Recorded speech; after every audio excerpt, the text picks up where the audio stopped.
సోదరులందరూ కూడా ముందుకు రావాల్సిందిగా విజ్ఞప్తి.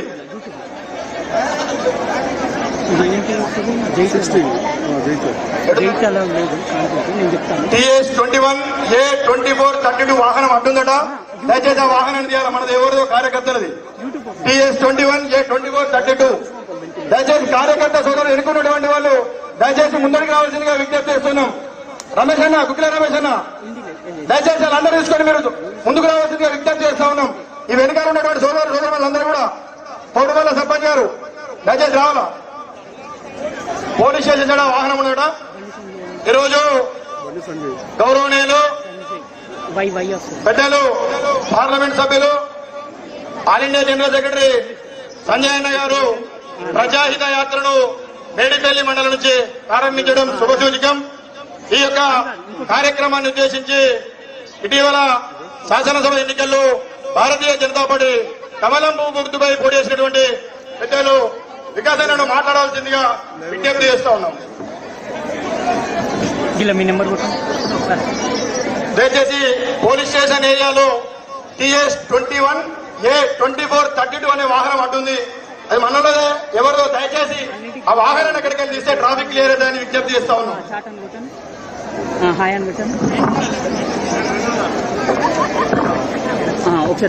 భారత్ మాతాకి, భారత్ మాతాకి. ఈరోజు ప్రపంచమంతా నరేంద్ర మోడీ వైపు చూస్తుంది. నరేంద్ర మోడీ గారి నాయకత్వంలో భారతదేశం విశ్వగురు కాబోతుంది. మనందరి పైన బాధ్యత ఉంది. నరేంద్ర మోడీ గారు దేవుడు దేవాలయమే కాదు, దేశం గురించి ఎల్లప్పుడూ ఆలోచించే వ్యక్తి అని మనం మర్చిపోవద్దు. 500 సంవత్సరాల ప్రజల ఆకాంక్షను నరేంద్ర మోడీ గారు అయోధ్యలో రామ మందిరం నిర్మాణం చేసే మన ఆత్మ గౌరవాన్ని ఈరోజు నరేంద్ర మోడీ గారు కాపాడిందంటే మనం ఖచ్చితంగా నరేంద్ర మోడీ గారి నాయకత్వాన్ని బలోపేతం చేయాలి. నరేంద్ర మోడీ గారు ఖచ్చితంగా రాబోయే రోజులలో భారతదేశాన్ని విశ్వగురు చేయబోతున్నారు. మరి వస్తుంటే దారిలో వాలంటీర్స్ అనిపించినాయి. దేశానికి మోడీ, కరీంనగర్ కి బండి. మనందరము బండెనక బండి కట్టి బీజేపీని గెలిపిద్దామని మనమందరం మనస్ఫూర్తిగా కోరుకున్నాం. రాబోయే రోజులలో ఖచ్చితంగా భారతీయ జనతా పార్టీ ప్రభుత్వం వస్తుంది. మీ ఓటు కాంగ్రెస్ పార్టీకి ఓటేస్తే ఎవరు బాగుంటారో? సోనియా గాంధీ కుటుంబం బాగుంటుంది. మీరు బీఆర్ఎస్ ప్రభుత్వానికి పార్టీకి ఓటేస్తే ఎవరు బాగుంటారో? కేసీఆర్ కుటుంబం బాగుంటుంది. కానీ భారతీయ జనతా పార్టీకి మీరు ఓటేస్తే మీ పిల్లల భవిష్యత్తు బాగుంటుంది, మీ కుటుంబం బాగుంటుందని మీరు మర్చిపోతూ దేశం కోసం, ధర్మం కోసం, డెవలప్మెంట్ కోసం కేవలం నరేంద్ర మోడీయే మనకు దారి. మనందరం వారి వెంటనే నడుద్దాం. మీ ఓటు అమూల్యమైన ఓటు. ఎందుకంటే అవినీతి లేకుండా పాలించే ఏకైక పార్టీ భారతీయ జనతా పార్టీ. కాంగ్రెస్ అంటేనే కుంభకోణాలు, బీఆర్ఎస్ అంటేనే భ్రష్టాచార్. మరి కేవలం అవినీతి లేని పాలన అందించేది భారతీయ జనతా పార్టీ. కుహనాలౌకికవాదం కాంగ్రెస్ బీఆర్ఎస్ పార్టీలది ఒక బుచ్చగింపు రాజకీయాలు, కుహనాలౌకికవాదం ఉంటుంది. కాబట్టి కేవలం మన సనాతన ధర్మాన్ని కాపాడే నరేంద్ర మోడీ. కాబట్టి మనందరం నరేంద్ర మోడీ గారి నాయకత్వాన్ని బలోపేతం చేయాలి. బండి సంజయ్ గారి నాయకత్వాన్ని కూడా మనం బలోపేతం చేసుకుంటూ అందరం ముందుకెళ్తాం. జై శ్రీరామ్. ధన్యవాదాలు. భారత్ మాతా కీ, భారత్ మాతా కీ. నరేంద్ర మోడీ గారి నాయకత్వం, నరేంద్ర మోడీ గారి నాయకత్వం, సంజయ్ అన్న నాయకత్వం.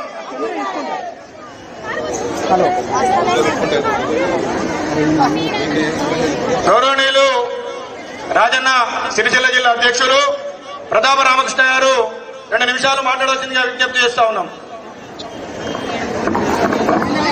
భారత్ మాతాకి, భారత్ మాతాకి. జై శ్రీరామ్, జై శ్రీరామ్.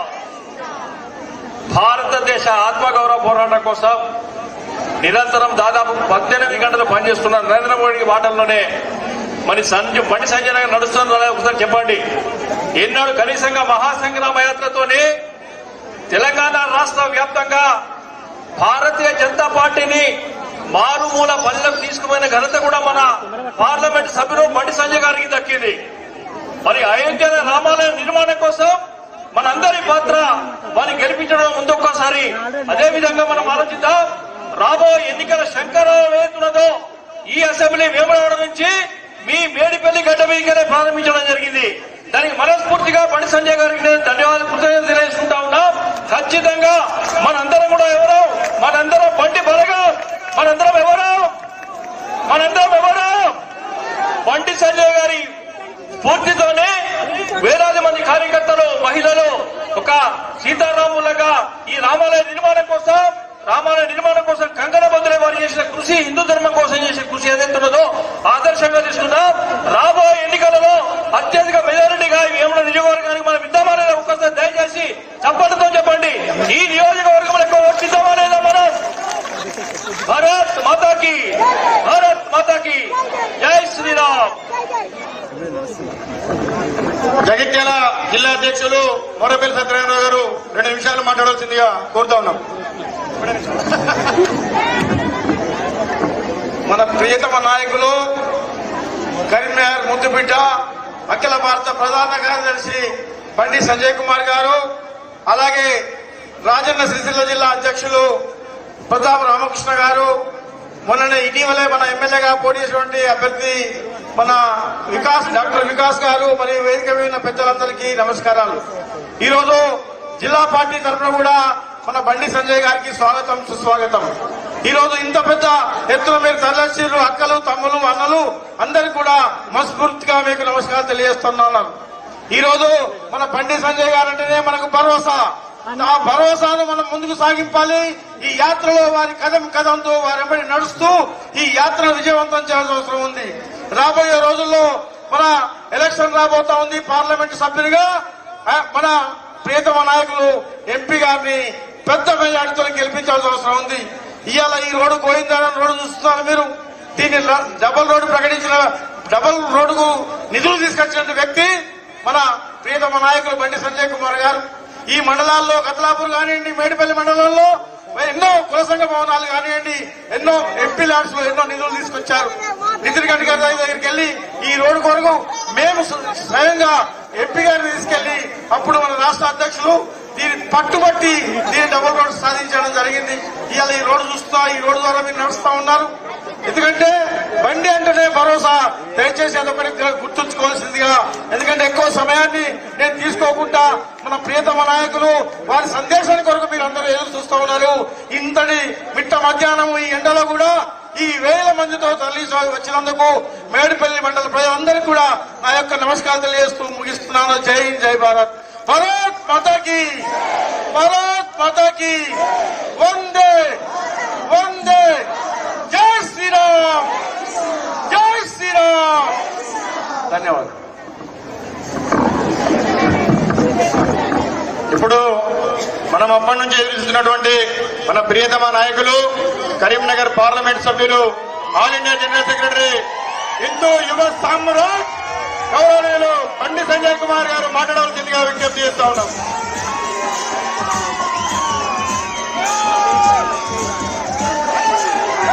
भारत माता की, भारत माता की.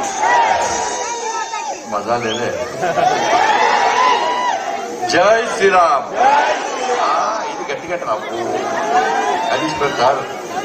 పూజలు చేసిరా కమన్నా? పూజలు చేసిరా?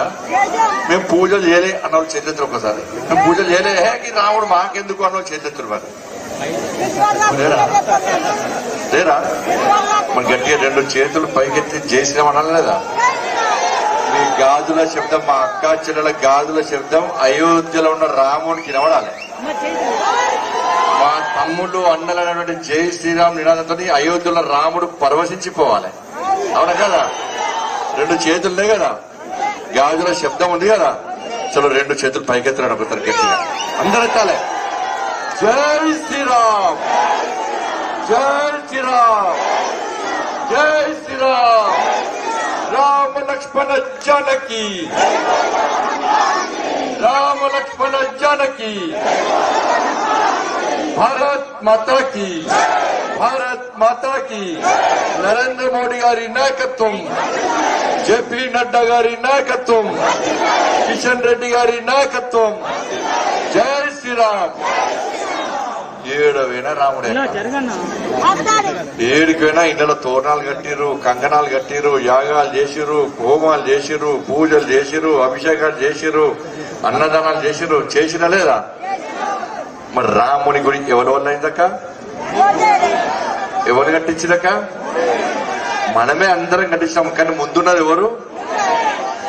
మీరు ఎప్పుడైనా అనుకున్నారు అక్క, మీరు రాముడి గుడి కట్టేది, రాముడి గుడి ప్రతిష్టమని చూస్తామని అయోధ్యలో రాముడు పుట్టిన ప్రాంతంలో అయోధ్యలో రాముడి గుడి కట్టేటువంటి ఆ అద్భుత సన్నివేశం మీ కల్లారా చూస్తామని ఎప్పుడైనా అనుకున్నారా? మీరు ఎప్పుడైనా అనుకున్నారా? ఈ గతంలో చరిత్ర ఏంటోళ్ళం, ఒకప్పుడు రాముడి గుడి కట్టిరా అని మా తాత ముత్తాతలు చెప్పేటోళ్ళు. ఇప్పుడు మనం చెప్పొచ్చు, ఎక్కడిరా భయ్, మా నరేంద్ర మోడీ మొన్న కూడా గుడి కట్టాడు మా తరంలో అని చెప్పి తరతరాలు చెప్పుకునే విధంగా ఈ అయోధ్యలో భవ్యమైన దివ్యమైన రామ మందిర నిర్మాణాన్ని నిర్మించినటువంటి మహానుభావుడు నరేంద్ర మోడీ. చాలా మంది పైసలు ఇచ్చిన అందరూ కూడా గుడి కట్టాలంటే ఒక్క కేంద్ర ప్రభుత్వం కట్టచ్చు, కానీ అనుకోలే మోడీ గారు. ఇది నా గుడి కాదు, నేను కట్టిన గుడి కాదు. ఈ దేశంలో ప్రతి హిందువు తన సొంత విరారాలతో కట్టినటువంటి మందిరం రామ మందిరం. ఈ రామ మందిరం నాది అని ప్రతి హిందువు చెప్పుకోవాలని చెప్పి అందరినీ భాగస్వామ్యం చేసిన వ్యక్తి నరేంద్ర మోడీ గారు. చాలా మంది అక్కడిక్కడ వాళ్ళు వీళ్ళు వాగుతూ ఉంటారు, రాముడిని గుడిచిపెట్టరాడు. రాముడి గుడి గట బీజేపీ ఉండట, బీజేపీ రాడ దాని కాంగ్రెస్ వాళ్ళు రమ్మన్నా, టీఆర్ఎస్ వాళ్ళు రమ్మన్నా, ఒకడు వచ్చిరు ఒకడు రాలే, వాళ్ళ కర్మ వాళ్ళది. మేమేం చేస్తాం? రాముడు రమ్మంటే కూడా వాళ్ళు రాలే, ఏం చేస్తారు దానికి? దానికి ఒక్క ఆయన అంటాడు, రాముని అక్షింతలు కావే, అవి రేషన్ బియ్యమట. నాకు వచ్చినాక అక్షింతలు అయితే కదా, మరి గుళ్ళే పోతే అయ్యగారు అక్షింతలు అయితే, అయ్యగారు అక్షింతలు రేషన్ బియ్యమా బాస్మతి బియ్యం అంటావా? లేదంటే ఇవి చేసిన బియ్యం అంటావా? అక్షింతలే. ఇవి బాస్మతి బియ్యమా, ఇవి రేషన్ బియ్యమా, ఇవి జై శ్రీరామ్ బియ్యమా అంటే ఆయన చెప్పిన బిడ్డ. మీ కాంగ్రెస్ వాళ్ళు బాగా కాస్ట్లీ మనుషులు, కత్తెర బట్టలు నలవద్దు. ఇప్పుడు దుకాణం స్టార్ట్ అయింది 7 గదిలో కత్తెర బట్టలు ఇప్పుడు ఇక 7 కార్లే. నేను వాళ్ళకి చెప్పిన బిడ్డ, మీకు ఇట్లా రాముని అక్షింతలకి వద్దనుకుంటే, మా పేదోళ్ళకి ఇచ్చే హిందువులకు ఇచ్చే అక్షింతల బియ్యం మీకు సరిపోవు అనుకుంటే, మీకోసము బాస్మతి బియ్యం అయోధ్య పంపించి, మీకోసం జై శ్రీరామ్ బియ్యం అయోధ్య పంపించి ఆడ పెట్టించి మీకు వంతతి అప్పుడే వేసుకోరని చెప్పిన. ఇక ఇట్లున్నాక కాంగ్రెస్ వాళ్ళ కథ. ఇక బీఆర్ఎస్ వాళ్ళు మొదదాక రాముని మొక్కరు. మేము జై శ్రీరామ్ అంటే బీజేపీ నువ్వు జై శ్రీరామ్ అంటారు. ఇప్పుడు రామునికి ఏడ్చేది అన్నాడు రాముడు. అప్పుడు బీఆర్ఎస్ వాళ్ళకి ఇప్పుడు వంగింది. ఇప్పుడు ఇక రాముడు కరెక్ట్ గా కట్టాలి, రాముడు కట్టాలి మంచి కట్టి, మోడీ గారు మంచి కట్టని బీఆర్ఎస్ వాళ్ళు అంటున్నారు. మొదటిదానికనే తిట్టారు. ఇవాళ అంటున్న బీఆర్ఎస్ వాళ్ళను కాంగ్రెస్ వాళ్ళను అంటే రాముడి కూడా ఉండాలా లేదా చెప్పు. మేము ఏమంటున్నాం అంటే, ఎట్టి బస్సులో అక్కడ బాబ్రీ మసీద్ కాదు, అది రాముడు పుట్టిన స్థలము. కాంగ్రెస్ వాళ్ళు అన్నారట, రాముడు అక్కడనే పుట్టిన గ్యారెంటీ ఏంది బీజేపీ వాళ్ళకి అన్నారట. నేనన్నా, మీ అమ్మకు నువ్వు పుట్టినామని గ్యారెంటీ ఏంది అని నేను. అవునా కాదా? ఎవరు చెప్పినాక మీ అమ్మకు కొడుకు పుట్టింది బిడ్డ పుట్టిందని అక్కడ పవిత్రమైన డ్యూటీ నర్సమ్మ ఉంటుంది. అవునా కదా?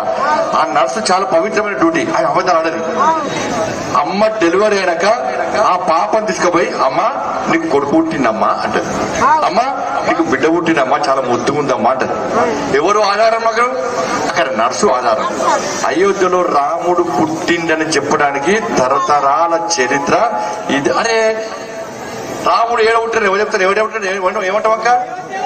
అది నువ్వు చెప్పినవా నేను చెప్పిన చరిత్ర చెప్తున్నదే. రాముడు గాన్నే పుట్టిండని గ్యారెంటీ ఏది? రాముడు ఆడ పుట్టిండ అంటే పోయి మీ అమ్మనాడు చెప్తాడు అని అన్న. కాబట్టి అక్క కావాలని వ్యవస్థ చేస్తారు. కాబట్టి ఇలా యాత్ర చేస్తున్నా.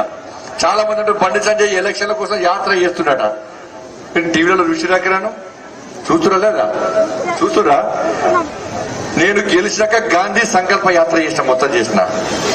మళ్ళా 150 రోజులు 1600 కిలోమీటర్లు బీఆర్ఎస్ వాళ్ళు కొట్టిరాక మమ్మల్ని, మా కార్యకర్తలు కొట్టిరు. బీఆర్ఎస్ వాళ్ళు పోలీసు వాళ్ళు కొట్టిరాక మా కార్యకర్తలను రాళ్లతో కొట్టిరు, కోటుగుడతో కొట్టిరు, జైల్లోకి పంపిరు, లాఠీతో కొట్టిరు, మా మీద వందల కేసులు పెట్టిర్రు. అయినా కూడా పేదల కోసం, పేదల కష్టాలు చేసుకోవడానికి 150 రోజుల పాటు ఎండాకాలంలో యాత్ర చేసిన, వర్షాకాలంలో యాత్ర చేసిన, చలికాలంలో యాత్ర చేసిన, ఎన్నికలు ఉన్నా లేకున్నా యాత్ర చేసింది మేము. పిల్లలకు ఉద్యోగాలు వస్తారని ఉద్యోగాల కోసం యాత్ర చేసింది మేము, కొనుగోలు కేంద్రాల్లో యాత్ర చేసింది మేము. ఇలా యాత్ర లేకుండా ప్రజలకు అందుబాటులో ఉండకుండా మొత్తం మోసం చేసేది ఇలా బీఆర్ఎస్ పార్టీలు, కాంగ్రెస్ పార్టీలు. ఇలా అందుకే యాత్ర దేనికోసం చేస్తున్నామంటే నరేంద్ర మోడీ గారు మళ్ళా ప్రధానమంత్రి కావాలా లేదా? తీసుకోండి. రాహుల్ గాంధీ కావన్నా నరేంద్ర మోడీ కావన్నా? ఎవరు కావాలి? ఇలా రాహుల్ గాంధీ అంటున్నాడ, నరేంద్ర మోడీ గారు ఓబీసీయా అంటున్నాడ. ఇప్పుడు ఎవరి ఇదే సమస్య. ఇప్పుడు ఈ పేదలకు ఇళ్ల సమస్య గుర్తురాదు, రైతుల సమస్య గుర్తురాదు, ఉద్యోగుల సమస్య గుర్తురాదు, ఉద్యోగాల సమస్య గుర్తురాదు. ఇప్పుడు కాంగ్రెస్ వాళ్ళకు సమస్య ఏంది అంటే నరేంద్ర మోడీ బీసీ కాదు అంటున్నాడు రాహుల్ గాంధీ. పప్పు ఆయన పేరు తెలుసా? ఆయన పేరు తెలుసా? ఏం పేరు? రాహుల్ విన్సీ. ఏంటిది రాహుల్? రాహుల్ అంటే అర్థం తెలుసా మీకు? పోయినక దీక్ష తోడేలు. రాహుల్ అంటే ఆయన పేరు తోడేలు విన్సీ, ఆయన పేరు రాహుల్ గాంధీ పేరు. నేనన్నా రాహుల్ గాంధీ నరేంద్ర మోడీ గారు బీసీయా ఓసీయా ఏం అవసరం లేదు, బీసీలకు బీసీఏ, ఎస్సీ ఎస్సీ కూడా మా ఓడే అనుకుంటున్నారు, అగ్రవర్ణంలో పేదలు కూడా మా ఓడే అనుకుంటున్నారు. మోడీ గారి కులం భారతీయత, మోడీ గారి మతం ఎస్ పక్క, మోడీ గారి హిందూ చెప్తా చెప్పుకుంటే భయం అయిందా అన్న? మరి పప్పు రాహుల్ విన్సీ నీ కులమే చెప్పు, నీ మతమే చెప్పు, చెప్పే ఏ కులమే? మీ తాత ఫిరోజ్ గానే? ఫిరోజ్ ఏ గట్టి చెప్పు నాకు తెలియదు. ఏ కులమే, ఏ మతమే? మీ అమ్మ ఏంటి? మరి ఇది ఏ కులము, ఏ మొత్తము? కులం లేదు, వర్గం లేదు, వర్ణం లేదు, ఏం లేదు, జాతి గీతి లేని బతుకు నీది. నరేంద్ర మోడీ గారు ఎస్ ఇండియన్ హిందూ ధర్మం పక్క తనమాల అగ్రవర్ణాలు పేదలను సాధిస్తున్నారు నరేంద్ర మోడీ. అరే దేశంలో 27 మంది బీసీలను మంత్రులుగా చేసిన ఘనత నరేంద్ర మోడీ గారిది, 12 మంది ఎస్సీలను మంత్రులు చేసిన ఘనత నరేంద్ర మోడీ గారిది, 8 మంది ఎస్సీలను మంత్రులు చేసిన ఘనత నరేంద్ర మోడీ గారి, అగ్రవర్ణాల్లో పేదలకు రిజర్వేషన్ ఇచ్చిన ఘనత నరేంద్ర మోడీ గారిది. ఇది నరేంద్ర మోడీ గారు. అందుకే అలాంటి మహానుభావుని తిరిగి ప్రధానమంత్రిగా చేయాలని చెప్పి ఆలోచనతోనే ఈ యాత్ర చేస్తున్నాం అక్క. ఎందుకు ఇవ్వాలి నరేంద్ర మోడీ గారి ప్రధానమంత్రి? నరేంద్ర మోడీ గారికి ఎందుకు ఓటేయాలి, నాకు ఎందుకు ఓటేయాలంటే ఈ వెమ్లవాడ నియోజకవర్గాన్ని అభివృద్ధికి నిధులు ఇచ్చే మంచి మహానుభావుడు నరేంద్ర మోడీ గారు. అన్ని పైసలు నరేంద్ర మోడీ గారు ఇస్తున్న లెక్క చెప్తా మీకు. ఈ వెమ్లవాడ నియోజకవర్గానికి ఈ 5 సంవత్సరాలకి ఇప్పుడు ఈ మధ్యలో నరేంద్ర మోడీ గారి ప్రభుత్వం వెమ్లవాడ నియోజకవర్గానికి మొత్తం ఇచ్చిన నిధులు ఎంత అంటే 7 సంక్షేమ పథకాలకే 575 కోట్ల 91,000 రూపాయలు కేవలం 7 సంక్షేమ పథకాలకే ఇచ్చినాక. ఇలా గ్రామీణ ఉపాధి కూలి 100 రోజుల పనికి ఎంత ఇచ్చింది తెలుసా? ఈ ప్రాంతానికి 182 కోట్ల 8 లక్షల రూపాయలు 100 రోజుల పనికి నరేంద్ర మోడీ గారు ఈ ప్రాంతానికి ఇచ్చిందాక. రోడ్ల కోసం వాటి కోసం 86 కోట్ల 7 లక్షల రూపాయలు ఈ ప్రాంతానికి ఇచ్చాడు. చెట్లు నాటడానికి 92 కోట్ల 2 లక్షల రూపాయలు ఇచ్చింది ఈ ప్రాంతానికి. 14వ 15వ ఆర్థిక సంఘం రోడ్ల కోసం, మోర్ల కోసం, లైట్ల కోసం, శ్మశాన వాటికల కోసం, రైతు వేది కోసం, ట్రాక్టర్ల కోసం వీటన్నిటికి ఇచ్చింది 101 కోటి 98 లక్షల రూపాయలు ఈ ప్రాంతానికి ఇచ్చినాక. దివ్యాంగుల కోసం 64 కోట్ల రూపాయలు ఇచ్చాడు, 64 లక్షల రూపాయలు ఇచ్చాడు. మరుగుదొడ్ల కోసం 11 కోట్ల రూపాయలు ఇచ్చాడు. పిఎం కిసాన్ సమ్మాన్ నిధి రైతుల కోసం 98 కోట్ల 3 లక్షల రూపాయలు ఇచ్చాడు. గ్రామీణ సడక్ యోజన కోసం 3 కోట్ల రూపాయలు గ్రామీణ సడక్ యోజన కోసం నరేంద్ర మోడీ గారి ప్రభుత్వం ఇచ్చింది. ఈ మేడిపల్లికి ఎంత ఇచ్చింది తెలుసాక? ఓన్లీ మేడిపల్లికి ఈ రోడ్డు ఉంది కదా, ఈ రోడ్డు ఎవరేసిరాక? ఎవరేసారు? మోడీ గారికి నేను అడుగుతా, మోడీ గారు పైసలు ఇచ్చిన అవునా కాదా? 20 కోట్ల రూపాయలు ఇక్కడ నుంచి గోవిందరావు దాకా డబుల్ బెడ్రూమ్. ఈ బీఆర్ఎస్ తో ఏమంటారు తెలుసా? కేసీఆర్ ఇచ్చాడు. కేసీఆర్ కు సోయలేదా రోడ్డు ఉందని. సార్ ఇప్పుడు బిజీ సార్. దుకాణం మాత్రం బంద్ కాదు, దుకాణం అసలే బంద్ కాదు. 24 గంటలు ఇప్పుడు మళ్ళీ ఫుల్గా. ఇప్పుడు ఏ పని పీపుల్ పని ఏం లేదు. ఇప్పుడు ఖాళీ నిన్న పేరు మీద సార్ ఫుల్ రెస్ట్. ఏం డిస్టర్బ్ అయ్యి ఫామ్ హౌస్ కి ఎవరు వదలరు. ఎందుకంటే తాంత్రిక పూజలు బంద్ అని కొంచెం అప్పుడు నేను వెనక అవసరం పోతే అన్ని నిమ్మకాయలు ఉన్నాయి. కేసీఆర్ ఈ నిమ్మకాయలు ఏంటి రా నేనా సార్ మొత్తం పూజలు చేస్తాడు, తాంత్రిక పూజలు యాంత్రిక పూజలు చేస్తుంటారని లాస్ట్కు ఆ ఎమ్మెల్యేలు మంత్రుల భార్య పిల్లలు చెప్పినట, నువ్వు ఎట్టి పనుల ఈ మంత్రి పదవి ఉంటది వీక్తది, నువ్వు మంత్రి అయితే వచ్చేలేదు పోయలేదు. ఆ కేసీఆర్ ఫామ్ హౌస్ మోకాన పోకు అని అన్ని నిమ్మకాయలు పెట్టినట, మనం నువ్వు కాకుండా పోతా ఊకే తర్వాత కేసీఆర్ మమ్మల్ని చూడాలరా బాబు అని చెప్పి ఇలా పోడే పని చేస్తే ఆయన నిమ్మకాయలు పెట్టి పూజ చేసిన ఏమంటే బండి సంజయ్ నా సంఘం కావాలి. బండి సంజయ్ నోరు పడిపోవాలి, బండి సంజయ్ నోరు తొందరగా చచ్చిపోవాలని చెప్పి కేసీఆర్ సారు నా మీద పూజలు చేశాడు. పూజలు ఫలిస్తాయా అక్క? ఇంకో నీ నాశనం కోసం చేసే పూజలు ఫలిస్తాయా? లాస్ట్ అవి బెడ్సి కొట్టినాయి కేసీఆర్ వీకిని ఆయన కాలు రిగితే ఫాపోదాం అన్నాడు. మన లేదా ఈ ప్రాంతానికి అక్క నేను ఇచ్చిన పైసలు, నరేంద్ర మోడీ ఇచ్చిన పైసలు ఈ మేడిపంచి గోవిందార రోడ్డుకు 15 కిలోమీటర్ల డబుల్ రోడ్డుకు 20 కోట్ల రూపాయలు తీసుకొస్తే రోడ్డు స్టార్ట్ అయిందా లేదా? ఇది బీఆర్ఎస్ వరకు కాంగ్రెస్ వరకు కళ్ళు దుబ్బినే ఒక్కొక్కరికి. ఇది అభివృద్ధి కాదట. ఈ మేడిపల్లికి గోవిందారం గ్రామంలో కమ్యూనిటీ హాల్ నిర్మాణం చేస్తాం. మేము గోవిందారం గ్రామంలో సీసీ రోడ్లు నిర్మాణం చేస్తాం, గోవిందారం గ్రామంలో బస్టాండ్ నిర్మాణం చేస్తాం, వెంకట్రావుపేట గ్రామంలో సీసీ రోడ్ నిర్మాణం చేస్తాం, దేశాపేట గ్రామంలో సీసీ రోడ్ నిర్మాణం చేస్తాం, దేశాయిపేట గ్రామంలో బస్టాండ్ నిర్మాణం పైసలు ఇచ్చినాం, కట్లకొండ గ్రామంలో ఎస్సీ కాలనీ కమ్యూనిటీ హాల్ నిర్మాణం చేస్తాం, మేడిపల్లి గ్రామంలో వరి పొలాలకు పీవీసీ పైప్ లైన్ ఏర్పాటు చేస్తాం, కొండాపూర్ గ్రామంలో సీసీ రోడ్ ఏర్పాటు చేస్తాం, తుమ్మలపూర్ గ్రామంలో సీసీ రోడ్ ఏర్పాటు చేస్తాం. ఇవి కేవలం 4-5 సంక్షేమ పథకాలక. ఇంకా గరీబ్ కళ్యాణ్ అన్న యోజన వేది ఇవన్నీ పోయినాయి. ఈ మేడిపల్లి మండలానికి గ్రామీణ ఉపాధి హామీ పైసలకు దానికోసము 5,16,00,000 రూపాయలు ఇచ్చాం. ఈ ప్రాంతానికి ఈ మండలానికి ఎంత? 5,16,00,000 రూపాయలు ఇచ్చినాం. ఇలా రోడ్ల కోసం 1,40,00,000 రూపాయలు ఈ మేడిపల్లికి ఇచ్చినాం. మొక్కల పెంపకం కోసం 75 లక్షల రూపాయలు ఈ ప్రాంతానికి ఇచ్చినాం, ఈ మండలానికి ఇచ్చినాం. టాయిలెట్ మరుగుదొడ్ల నిర్మాణానికి 37 కోట్ల రూపాయలు ఈ ప్రాంతానికి ఇచ్చినాం. 17వ 14వ ఆర్థిక సంఘ నిధులు ఈ మండలానికి 2,23 లక్షల రూపాయలు ఇచ్చినాం. చెత్తల సేకరణ సైకిళ్ల కోసం ఇలా 77,000 రూపాయలు ఇచ్చినాం. ఇలా పిఎం కిసాన్ సమ్మాన్ కోసం 2,17 లక్షల రూపాయలు ఈ ప్రాంతానికి ఇచ్చినాం. ఇక బియ్యం పైసలు మనమే ఇస్తున్నాం, శ్మశాన వర్గాల పైసలు మనమే ఇస్తున్నాం, ఈ లైట్ల పైసలు మనమే ఇస్తున్నాం, పోల్ల పైసలు మనమే ఇస్తున్నాం, సడక్ యోజన పైసలు మనమే ఇస్తున్నాం. అన్ని పైసలు కూడా నరేంద్ర మోడీ గారు ఇస్తే, నాకు ఇస్తే, నేను తీసుకొచ్చి మీ గ్రామాలకు ఇస్తే ఇలా బీఆర్ఎస్ తోడు కాంగ్రెస్ తోడు బండి సంజయ్ ఏం చేసిన ఇదే చేసినా అని చెప్పడానికే మీ ముందుకు వచ్చినాక రమ్మని చెప్పురక కాంగ్రెస్ టీఆర్ఎస్ ఇక బీఆర్ఎస్ లో ఒక స్వయం ప్రకటిత మేధావి అని ఆయనకైనా మేధావి చెప్పున్నాడు. ఆయన మీరు ఎవరు చూడలే, ఆయన టీఆర్ఎస్ పార్టీలో గుర్తుపడ్డారు. ఆయన ఎవరు గుర్తుపడ్డాడు, ఆయన ఎవరు గుర్తుపడ్డారు.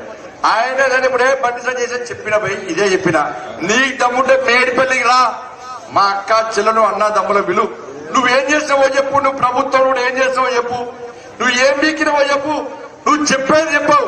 నేను పైసలు తీసుకొస్తే ఇవాళ 12,000 కోట్ల రూపాయలకు పైగా ఈ కరీంనగర్ పార్లమెంటు నియోజకవర్గానికి మీరు గెలిపించిన బండి సంజయ్ తీసుకొచ్చినాక నన్ను ఎంపీ గెలిపించాక నేను ఏ రోజు ఇంట్లో వండుకోలేదు. అక్కడ ఏ రోజు ఇంట్లో వండుకోలేక, నా కుటుంబంతో గడపలేక, నేను నా భార్య పిల్లలకు దూరమైనాక మీకోసం, నా కుటుంబానికి దూరమైనా మీకోసం, నా కార్యకర్తలకు దూరమైనా మీకోసం, ఈ తెలంగాణ రాష్ట్రంలో పేదల కోసం సంగ్రామ యాత్ర చేసాక 150 రోజుల పాటు నాకు గుండెలో స్టంట్ ఉందక్క. నేను గుండెపోటు వచ్చినా కూడా ఎక్కడ యాత్రాపరక ఈ బీఆర్ఎస్ పార్టీ కేసీఆర్ నా మీద పూలతో నాటితో కొట్టించి, మా కార్యకర్తలకు కొట్టించినాక, రైతుల కోసం మొత్తం రాళ్లతో కొట్టించినాక, నా మీద 100 కేసులున్నాయాల. 100 కేసులున్న ఒక నాయకుడు ఏ విధంగా బతుకుతాడో ఒక్కసారి ఆలోచనక. 2 సార్లు జైలుకి పంపినా నన్ను కేసీఆర్, నన్ను పుచ్చుకపోయిన గొడవర పుచ్చుకపోయాడు కేసీఆర్. నా ఇంట్లోకి వచ్చి నా భార్య పిల్లలు చూస్తుంటే నన్ను పుచ్చుకుంటూ తీసుకుపోయాక కేసీఆర్. దేనికోసం అంటే మీ పిల్లల ఉద్యోగాల కోసం నేను కొట్లాడుతానని తీసుకుపోయాక, 317 జీవో ఉద్యోగాల కోసం కొట్లాడుతానని తీసుకుపోయి జైల్లో పెట్టినాక, ఏ ఎంపీ జైలుకి వెళ్ళాక మీకోసం, ఏ ఎమ్మెల్యే జైలుకి వెళ్ళినా మీకోసం. ఇలా ఏ రోజు ఏ సిరువులో అనుకోలే, నేను రెస్ట్ తీసుకోలే, గ్రామర్ పెంచుకోలే, వ్యాపారాలు చేయలే, కోట్ల రూపాయలు సంపాదించలే. కేవలం నా కరీంనగర్ ప్రజలు, నా పార్లమెంట్ నియోజక ప్రజలు మీరందరూ ఎంపీ గెలిపిస్తే మా జాతీయ పార్టీలను రాష్ట్ర అధ్యక్షుడు చేస్తే అరే ఈ తెలంగాణలో పేదోళ్ళ రాజ్యం రావాలి, పేదోళ్ళ బతుకులు బాగుపడాలి, నా తమ్ముళ్లకు ఉద్యోగాలు రావాలి, రైతులకు రుణమాఫీ జరగాలి, మహిళలకు మహిళలకు రుణాలు ఇవ్వాలి, రోడ్లు వేయాలి, మోర్లు కట్టాలి, గ్రామాల అభివృద్ధి జరగాలని చెప్పి ఇలా మీకోసం నేను యాత్ర చేస్తాం. మీకోసం 24 గంటలు కష్టపడ్డ విషయాన్ని ఒక్కసారి గుర్తుంచుకొని తెలంగాణ మొత్తం బండి సంజయ్ అంటున్నాను. ఎప్పుడు షో పార్టీ చేయలేక, షో పార్టీ చేయలేక అబద్ధాలు ఆడలేనా ఎప్పుడు.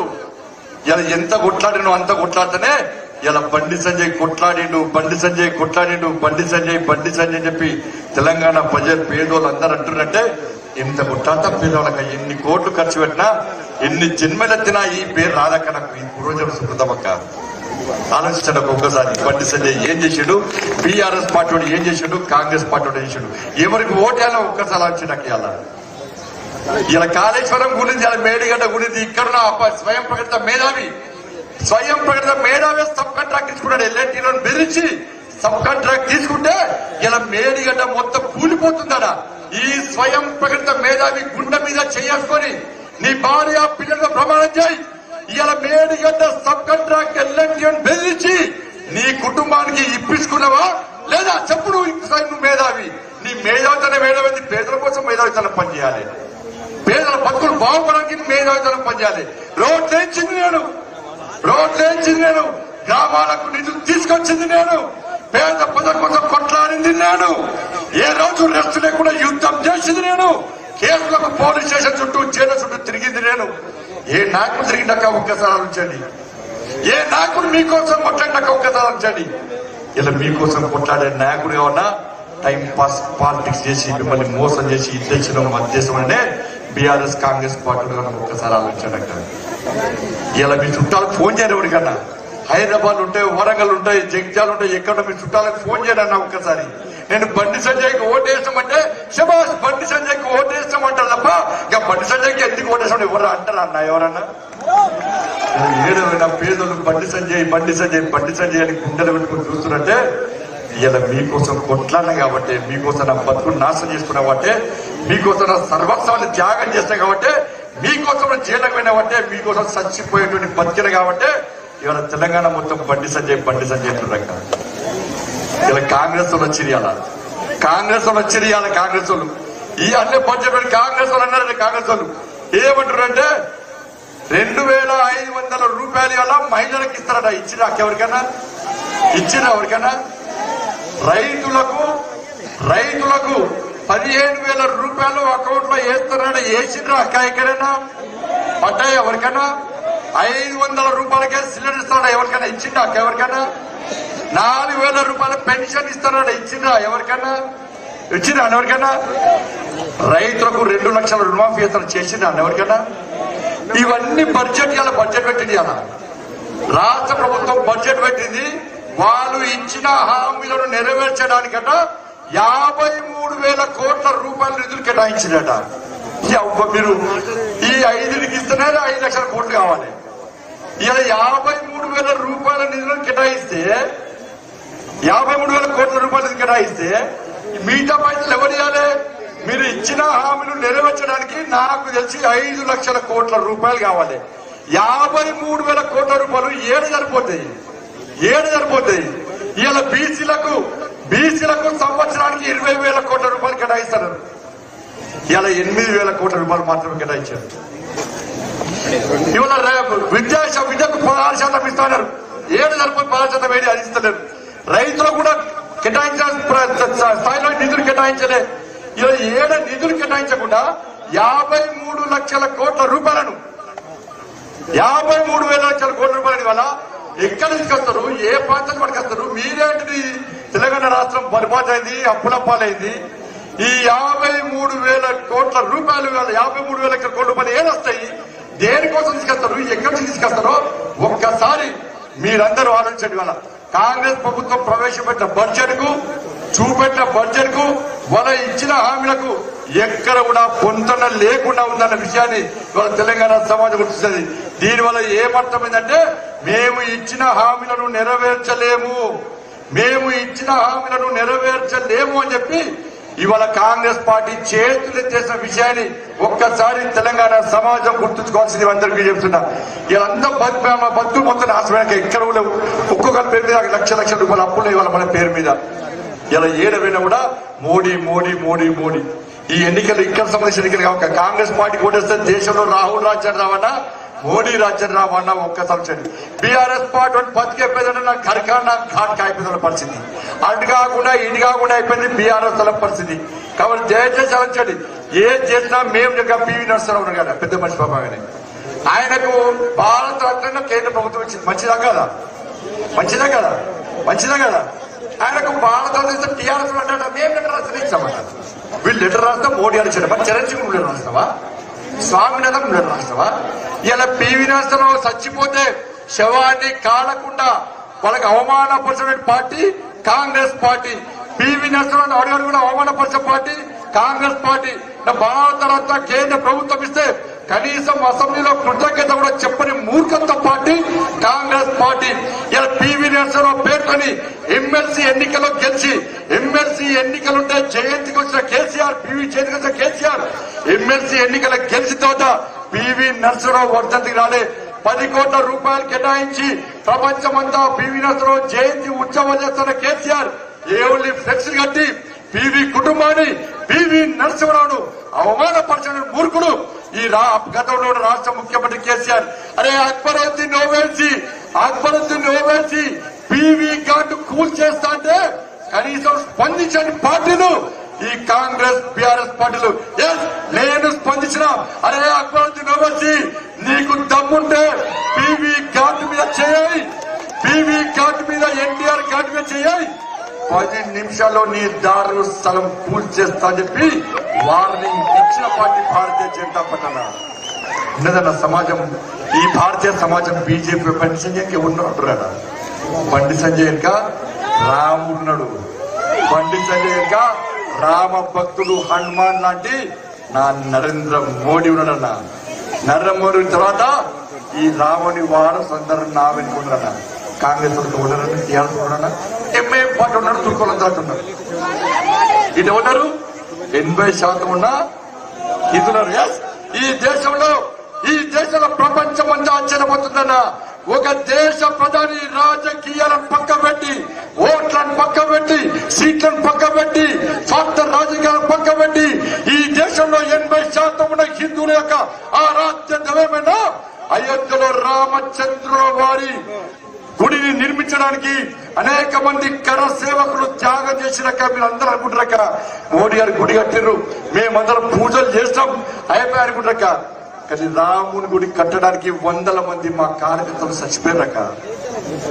కాల్చేసిండు ములాయం సింగ్ గవర్నమెంట్ లో కాల్చిరు. కాల్పులలో మా తమ్ముళ్ళు వాళ్ళని చచ్చిపోయారక్క చాలా మంది. అక్కడ సరయు నది ఉంటది. సరయు నదిలో మొత్తం పుట్టల శవాలైన సంవత్సరం పాటు అంతమంది చచ్చిపోయారు రాముని గుడి కట్టడానికి. ఇలా కాంగ్రెస్ కూడా చచ్చిపోయారు రాముని గుడి కట్టడానికి, బీఆర్ఎస్ పార్టీ చచ్చిపోయారు రాముని గుడి కట్టడానికి. కానీ వాస్తవాలు వచ్చిన ఎవరు మీకోసం పనిచేస్తున్నారు, ఎవరు అభివృద్ధి చేస్తున్నారు, ఎవరు మీకు నిధులు తీసుకొస్తున్నారు, ఎవరు మీ గ్రామానికి అభివృద్ధి చేస్తున్నారు, ఎవరు మీకోసం కొట్లాడుతున్నారో ఒక్కసారి దయచేసి ఆలోచండి. ఎప్పుడు మీకోసం కొట్లాడే బండి సంజయ్ కావాలన్నా అప్పుడప్పుడు వచ్చి యాత్రలు చేసి రాజకీయాలు చేసే కాంగ్రెస్ పార్టీ బీఆర్ఎస్ కావన్నా, రాముని వారసుల పార్టీ కావన్నా, రాముని పార్టీ కావన్నా, రజాకర్ల రాక్షస పార్టీ కావన్నా ఒక్కసారి ఆలోచించాలి.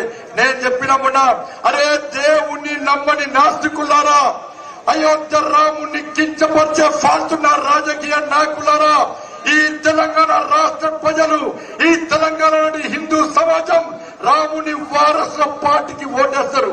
రాముని నమ్ముకున్న రామ భక్తులందరూ కూడా దేవుణ్ణి నమ్మే బీజేపీకి ఓటేస్తారు తప్ప దేవుణ్ణి నమ్మని బీఆర్ఎస్ కాంగ్రెస్ పార్టీకి ఓటేయాలనే విషయాన్ని ఈ 2 పార్టీల నాయకులు గుర్తుంచుకోండి. అందుకే మీ అందరికీ 2 చేతులు జోడించి మొక్కులక వాడు వీడు చెప్పే మాటలు నమ్మకండి. బండి సంజయ్ ఏం చేసిండో చెప్పినా, నరేంద్ర మోడీ ఏం చేసిండో చెప్పినా, 2 పార్టీలు ఏ విధంగా మోసం చేస్తున్నాయో చెప్పినా, మీ పేదల కోసం పనిచేసే బండి సంజయ్ని గెలిపించండి. మీ పేదల కోసం యుద్ధం చేసే బండి సంజయ్ని గెలిపించండి.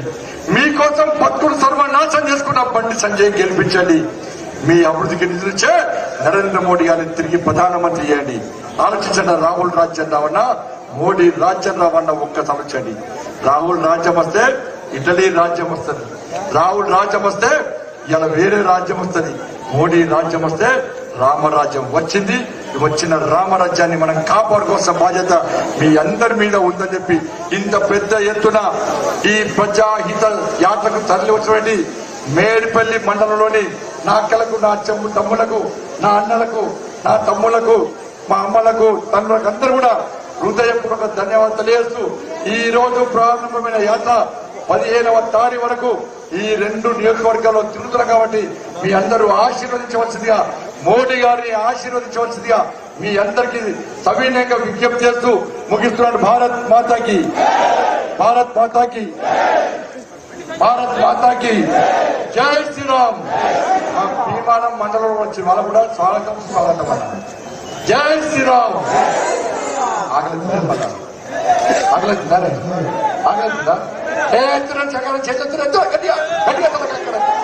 జై శ్రీరామ్, జై శ్రీరామ్. మేడిపల్లి భీమానంలో బాగా డేంజర్ అన్న. బాగా మా అక్క ఎట్లా చదువు కొత్త కొత్త కూడా పనులు ఉంటాయి. ఇప్పుడు కాంగ్రెస్ టీఆర్ఎస్ నమ్ముతున్నా కాదు, వాళ్ళు చెప్పిన అబద్ధం కాదు కదా. కానీ ధైర్యంగా ఓచ్చు కదా, ఓట్లు వేస్తారు కదా, ఓట్లు వేయిస్తారు కదా, వేస్తారు కదా. అక్కడక్కడ చెప్పాలి, ఓట్లు వేస్తారు కదా, ఓట్లు వేయిస్తారు కదా. మీరు వేస్తారు ఎట్లా? మీతో పాటు మీ చుట్టుపక్కల ఎవరున్నా కూడా, కరీంనగర్ లో ఉన్నా, జగిత్యాల ఎక్కడున్నా, ఈ ప్రాంతంలో ఎక్కడ కూడా మేమందరము నరేంద్ర మోడీ గారిని మళ్ళా ప్రధానమంత్రి చేస్తున్నాం. మేము పువ్వు గుర్తు కొట్టేస్తున్నాం. మీరు కూడా ఓటేరని చెప్పి మీకు తెలిసినందరికీ ఫోన్ చేయండి. అవసరం వస్తే ఒక్క అడుగు పోయి వీళ్ళు మళ్ళా కాంగ్రెస్ వాళ్ళు బీఆర్ఎస్ చెప్పే మాయమాటలు నమ్మకని మనమంతా రాముని వారసులం, రాముడికి పూజ చేస్తాం. రాముడి గుడి అంట అయోధ్యలో, రాముడి గుడి అంట నరేంద్ర మోడీ గారిని మళ్ళా ప్రధానమంత్రి అంటే ఇక్కడ బండి సంజయ్కి ఓటేస్తే బండి సంజయ్ పోయి మళ్ళా నరేంద్ర మోడీ గారికి ఓటేస్తాడు. అందుకే పూర్తి గెలవాలి. పూర్తి గెలిస్తేనే అయోధ్యలో రామచంద్రం. మళ్ళా కాంగ్రెస్ వాళ్ళు బీఆర్ఎస్ వాళ్ళు గెలిస్తే ఇది అయోధ్యలో గుడి కాదు, ఇది అయోధ్యలో బీజేపీలు కట్టింది గుడి కాదు, ఇది బాబ్రీ మసీద్ అన్నా అంటారా? అంటారా అన్నారా? అక్క అంటారా అన్నారా? రాముని గుడి కావన్నా, బాబ్రీ మసీద్ కావన్నా? ఇప్పుడు మొగలు అప్పుడు అక్కడిక్కడ రాముని గుడి కావన్నా, బాబ్రీ మసీద్ కావన్నా? అక్కడ ఎప్పటిక రాముని గుడి కావన్నా, బాబ్రీ మసీద్ కావన్నా? ఇప్పుడు అన్నా చెప్పాను, రాముని గుడి కావన్నా, బాబ్రీ మసీద్ కావన్నా? రాముని గుడి కావన్నా, బాబ్రీ మసీద్ కావన్నా? అరే బండి సంజయ్ బాగా చెప్తున్నా, రాముని గుడే కావాలి. కాంగ్రెస్ బీఆర్ఎస్ దమ్ముంటాయి చెప్పని బాబ్రీ మసీద్ అద్దు, రాముని గుడే కావాలని చెప్పి చెప్పేద్దాము. కాంగ్రెస్ బీఆర్ఎస్ ఉందా? ఉందా? ఉందా? నేను చెప్తున్నా, రాముని గుడి ఉంటది. ఎప్పుడన్నా రాముని గుడి జోలికి వస్తే సాగిస్తాం. బాక్స్ బద్దలు వరకు అంతేగా. భారత్ మాతాకి జై శ్రీరామ్, జై శ్రీరామ్. మాసపడి యాత్రకు వస్తారే మధ్య పెట్టిరే అంత ఒరిజినల్ పక్క నువ్వు కాదు కదా, అటు కాదు కదా పక్క.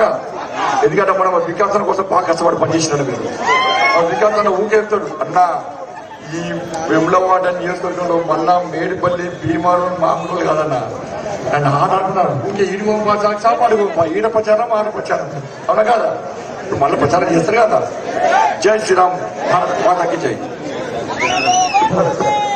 ఈనాటి ప్రజాహిత యాత్రను విజయవంతంగా చేసినటువంటి భీమారం మేడిపల్లి మండల యువకులకు, కార్యకర్తలకు, మహిళలకు అందరికీ హృదయపూర్వక అభినందనలు తెలుపుతూ ఈ యొక్క యాత్ర పాదయాత్ర ద్వారా మేడిపల్లి నుంచి కొండాపూర్ ద్వారా కూడా భీమారం మండవడం దాకా కార్యకర్తలందరూ సంజయ్ వెంట కలవాల్సిందిగా విజ్ఞప్తి చేస్తున్నాము.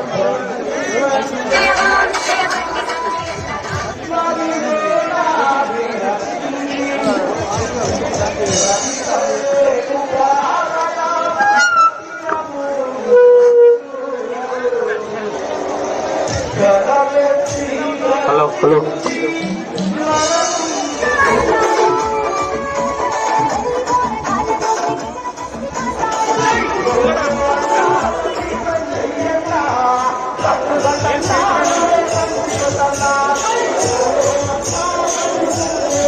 తమ్ముడు మీరు బడ్జెట్ అంతా చదవాలి. ఇలా బడ్జెట్ మొత్తం చూడాలి. కేవలము వాళ్ళు ఇచ్చిన 5 హామీలకు 6 హామీలకు దాంతోపాటు 6 గ్యారెంటీలు హామీల కోసం 53,000 కోట్ల రూపాయలు మాత్రమే కేటాయించారు. నందా చదువుకుంటారు. ఎంత కేటాయించారు? 53,000 కోట్ల రూపాయలు ఇచ్చిన 6 గ్యారెంటీల పాటు ఇతర హామీలకు కేటాయించాడు. అవి సరిపోతాయా? 6 గ్యారెంటీలకి 5 లక్షల రూపాయలు కావాలి, 5 లక్షల కోట్ల రూపాయలు కావాలి. కాబట్టి మొత్తం రైతులను మోసం చేసిండు, విద్యార్థులను మోసం చేసిండు, మహిళలను మోసం చేసిండు, పేదలందరినీ కాంగ్రెస్ పార్టీ మోసం చేసింది. కాబట్టి ఈ మోసం చేసిన విషయాన్ని మీరందరూ కూడా ప్రతి వ్యక్తికి తెలియాలి. ఎందుకంటే మళ్ళా ఆ 53,000 కోట్ల రూపాయలు కూడా ఎక్కడి నుంచి తెచ్చిండో చెప్తలేరు, ఏ నుంచి చేస్తారో చెప్తలేరు. అప్పుల పాలని వాళ్ళే అంటున్నారు. 53,000 కోట్ల రూపాయలను మేము బడ్జెట్ నిధులు కేటాయించామని చెప్పి అంటారు. కాబట్టి దయచేసి ఆలోచించండి, ఇదంతా తప్పు. అన్ని వాస్తవాలు వచ్చి ప్రజలకు చెప్పాలి. చెప్తారు కదా, పక్క చెప్తారు కదా.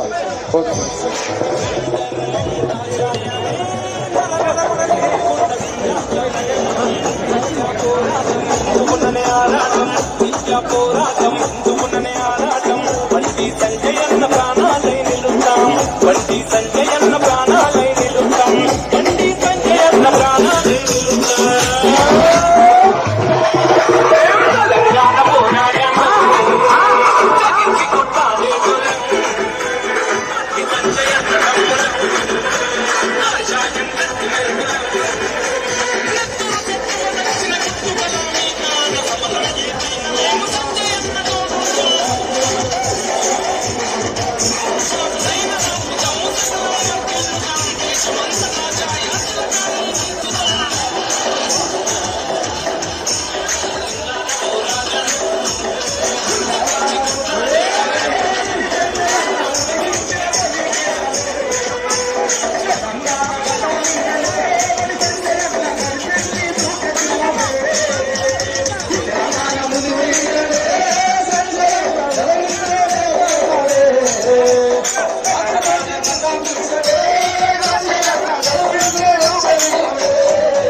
ప్రజల కొరకు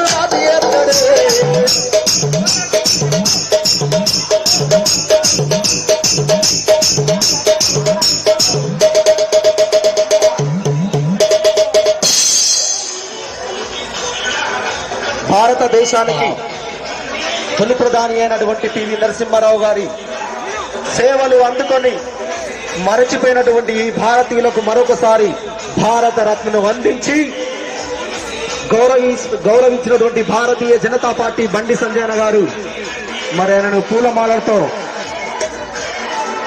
సన్మానించడానికి వెళ్తున్నారు. కాబట్టి మరి అందరూ అన్న వెంట అడుగులు అడుగై సాగాలని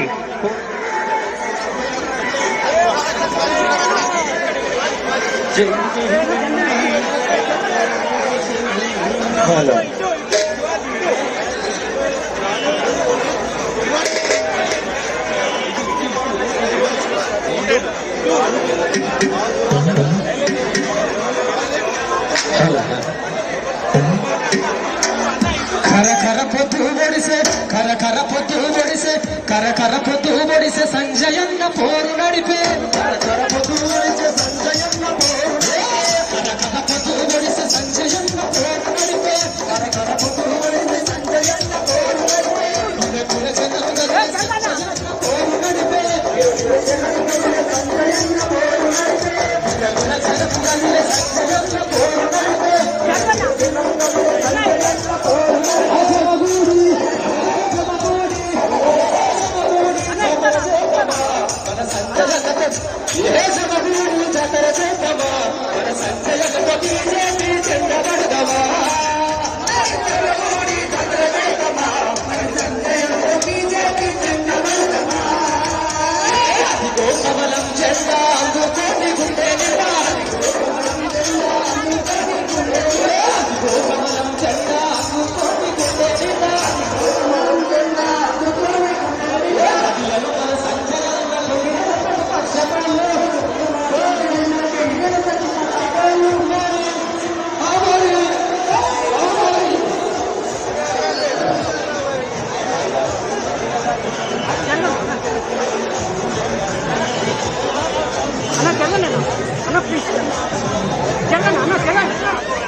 Thank you, ma'am. Yeah. It's for you, ma'am. Thank you. Sir, me ticket, please. Thank you. మిమ్మల్ని బిజినెస్ క్లాస్ కి అప్గ్రేడ్ చేశారు. నన్న అనుకోకుండా ఎక్కువగా దొరికినప్పుడు భలేగుంటుంది కదా. అందుకే నేను తీసుకున్నాను కోటక్ లైఫ్ వారి ప్లాన్ ఒకటి. ఇది ఎంతో ఎక్కువ ఇస్తుంది. ప్రొటెక్షన్ ఇంకా రిటర్న్స్ రెండింటి ప్రయోజనాలు. I fundamentally believe for every political party, its time has to come. 10 years of Modi ji, if you are not able to bring BJP in Tamil Nadu, how will you bring? Now, BJP is expanding now. We are in the expanding phase. We are having a booth president. We are going to all parts of Tamil Nadu. We have lost a sitting general secretary of the party who was hacked to death outside his home by Islamic fundamentalist. Till now, we have lost more than 100 karyakartas. So, from the outside perspective, for people who say Tamil Nadu is a very safe state, Tamil Nadu is a state where terror exists. What the way DMK is trying to do it, they will try to make it, again, they will try to play the Delhi versus Tamil card. That is the only card left in their armory. They don't have any other thing. For them, they've created an impression of Delhi as if in Delhi some 4 or 5 robbers are sitting inside a room and they want to loot each state and take money into it. You put a shoe and a t-shirt and a jeans pant, you walk, people call that as Padayatra. I think Padayatra is not that. Padayatra should have a larger purpose, madam. It is not you are angry with Modi ji, you want to do it. You are angry with this, you want to do it. Lot of media, especially from Delhi, is focusing on the governor's speech. But we have to understand what happened before the governor's speech. The governor was made to feel unwelcome. They spoke ill of governor in the well of the house. They say the governor has added some lines to it and given his own speech. He did not add a single line of his own. This watch is something which I wanted to wear because the watch is of the Rafael cockpit. A party in power is asking a common man show the bill, which of course I am showing April, the day I start my Padayatra. I try to push some things very fast. I am not like a traditional politician who will allow things to mature. I want to put more firewood and cook faster. But right or wrong, that is my style, madam. Namaste, Jai Hind. Welcome to another edition of ANI Podcast with Smita Prakash. Today my guest is Annamalai Kuppuswamy, the state president of the BJP in the southern Indian state of Tamil Nadu. Annamalai hails from the Karur district in Kongu region of Tamil Nadu. He's an engineer, holds a master's degree in business administration from the Indian Institute of Management and then became a police officer in 2011. Not content with a successful 8-year stint in the Indian Police Service, Annamalai joined the BJP in 2020 and within a year he was appointed the president of the state unit. Annamalai ji, you are emerging as one of the sharpest young politicians in the country. Whenever somebody talks about young politicians who are going to matter by 2024, your name is taken in that. In the south, the BJP has not really managed to make much inroads over the past several decades since its existence. You are seen as this white ray of hope by your party in Tamil Nadu. So what is it that is your brief and what are you expected to deliver in Tamil Nadu? Thank you so much, madam, for having me in your podcast show. I fundamentally believe for every political party, its time has to come. Whatever we push and pull, certain conducive factors has to be there for a political party to emerge. If you look at Tamil Nadu, for a long time we had big stalwarts there. people like Jayalalitha madam, people like Karunanidhi Ayya. They're like very, very people bigger than their shoes. People who can pull crowds. People just thought they can't do any wrong. That is the kind of confidence they generated over the last 40, 50 years. Correct. Very importantly, Dr. MGR. Now, what has happened in the last 4 or 5 years, we see a lot of vacuum in Tamil Nadu. Though a lot of parties are fighting for that space. And they need a larger than life leader kind of. Tamil Nadu people are always used to this kind of an impression. You need a larger than life leader. So now our Honorable Prime Minister Narendra Modi ji exactly fits into that role. 9 years into governance. All the central government schemes are reaching that maturity level. People are seeing in their own eyes the transformation. Tamil people generally, it takes a little bit time for them to get warmed up. If you look at Dr. MGR himself, he acted in movies for a long time. He was in DMK for a long time. Then he started a party in 1972. 5 years later, he came to power. There is no that instant hero in Tamil Nadu. They take time to warm up to you. Once they warm up, then sky is the limit. For Modi ji, people have warmed up to him. They have accepted him. They have seen him for 2 different elections now. So 2024, we fundamentally believe Modi ji is going to fill that big vacuum in Tamil Nadu. That's how I see it. The brief is very clear, madam. To spread the party. The party has to go to all parts of Tamil Nadu. 39 Lok Sabha constituencies. We have to go around everywhere. The party is traditionally strong in some parts of Tamil Nadu. We are strong in Kanyakumari, where we have produced MPs. Nilagiri we have given MPs. Coimbatore we have given MPs. Trichy we have given MPs. So now we have to spread out tier 2 cities to the village level. That is the work we are doing as of now. See, for our viewers and our listeners who may not be very familiar with Tamil Nadu politics, this, like when you said about this larger than life, many of the people that you mentioned, they came in from the glamour world. They came in from film industry, or Karunanidhi was not exactly from film industry, but he was a poet, and he had this interaction with the crowd and all that. And everything that we see about Tamil Nadu politics is huge posters, and then people getting very emotional about their leaders and all that. Politics is very different from the rest of the country, isn't it? जब 2 लोग दोस्ती और प्यार के बीच झूलने लग जाते हैं, तो वो एक दूसरे के पास आकर भी दूर रह जाते हैं। आद्या, संविधान प्लीज हंसी देना। तुमसे एक बात कह सकती हूँ? वैसे फ्रेंडशिप के अलावा और कुछ एक्सपेक्ट मत करना।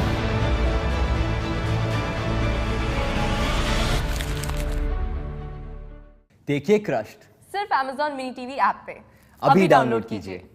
I partly agree with you, madam. It is true. We are definitely different from the rest of the country. And the initial part of Tamil Nadu, 1919, the Justice Party came to power in Tamil Nadu. Till 1947, with the British control, we had some form of a government. Post 1947, we had some of the great stalwarts in Tamil Nadu. You look at iconic statesmen. People like Rajagopalachari, people like Karmaveerar Kamaraj Raya. That was a different era and time. So those people occupied the mind space. 1965, post the Hindi agitation in Tamil Nadu, things took a sharp U-turn. Till then it was more like Tamil Nadu was part of the national mainstream. And Rajaji was there, part of the national mainstream. Kamaraj Ayya, part of the syndicate and very big leader. So Tamil Nadu was never far away from India. It was always connected. The schemes were coming. And people were dictating up to the Delhi politics also. People sitting here were dictating Delhi politics. 1965, post the Hindi agitation and the sharp U-turn that happened, Tamil Nadu was seen from the outside as a state that is slightly away from the mainstream India in terms of politics, where it is a separate politics. It doesn't matter who's coming in Delhi. There people vote very differently. So that, a very careful political vacuum, which arose after the Hindi agitation, the DMK party smartly captured it. Karunanidhi, all said and done, he was also a great person in the media industry, in the cinema industry. He wrote screenplays, very powerful dialogues for a number of movies, for which Dr. MGR acted as the hero. And the connection for them, they all came together. Annadurai, who was the first Chief Minister of Tamil Nadu, the Dravidian Chief Minister, 1967, he was also very popular writer and a speaker. So from then onwards, it is one after the other. It is Karunanidhi, then Dr. MGR, then Jayalalitha. It is like that, it is going. But we all have to understand, madam, when larger than life leaders, the shelf life once it is over, it's a matter of time. For them, the parties go through some sort of a struggle because the next leader can't match up to their standard. And nobody could match up to Kalangar's standard.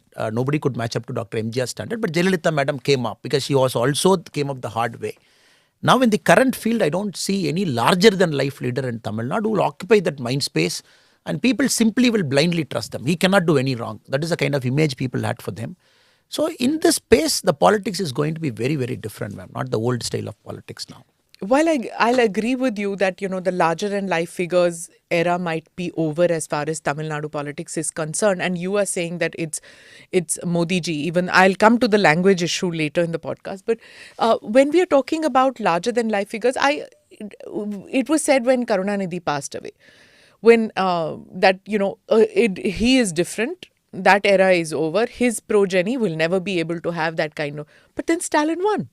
And he's there, and he didn't have that kind of an image. He didn't have that kind of a fan following.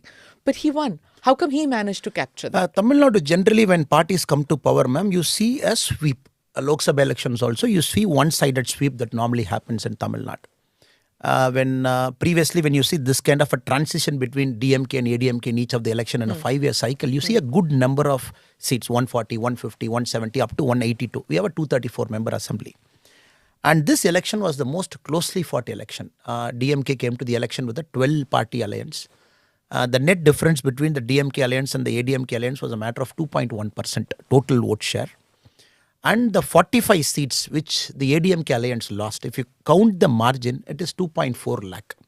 So if you do a very nuanced analysis of Tamil Nadu politics, it is all becoming very closer. Parties are vying for that space. And this itself is a sign that you will not see a sweep anymore in Tamil Nadu. Like Jayalalitha sweep, Karunanidhi sweep, MGR sweep, that was the Lok Sabha and Assembly performance. So 2024 has given a very clear indication.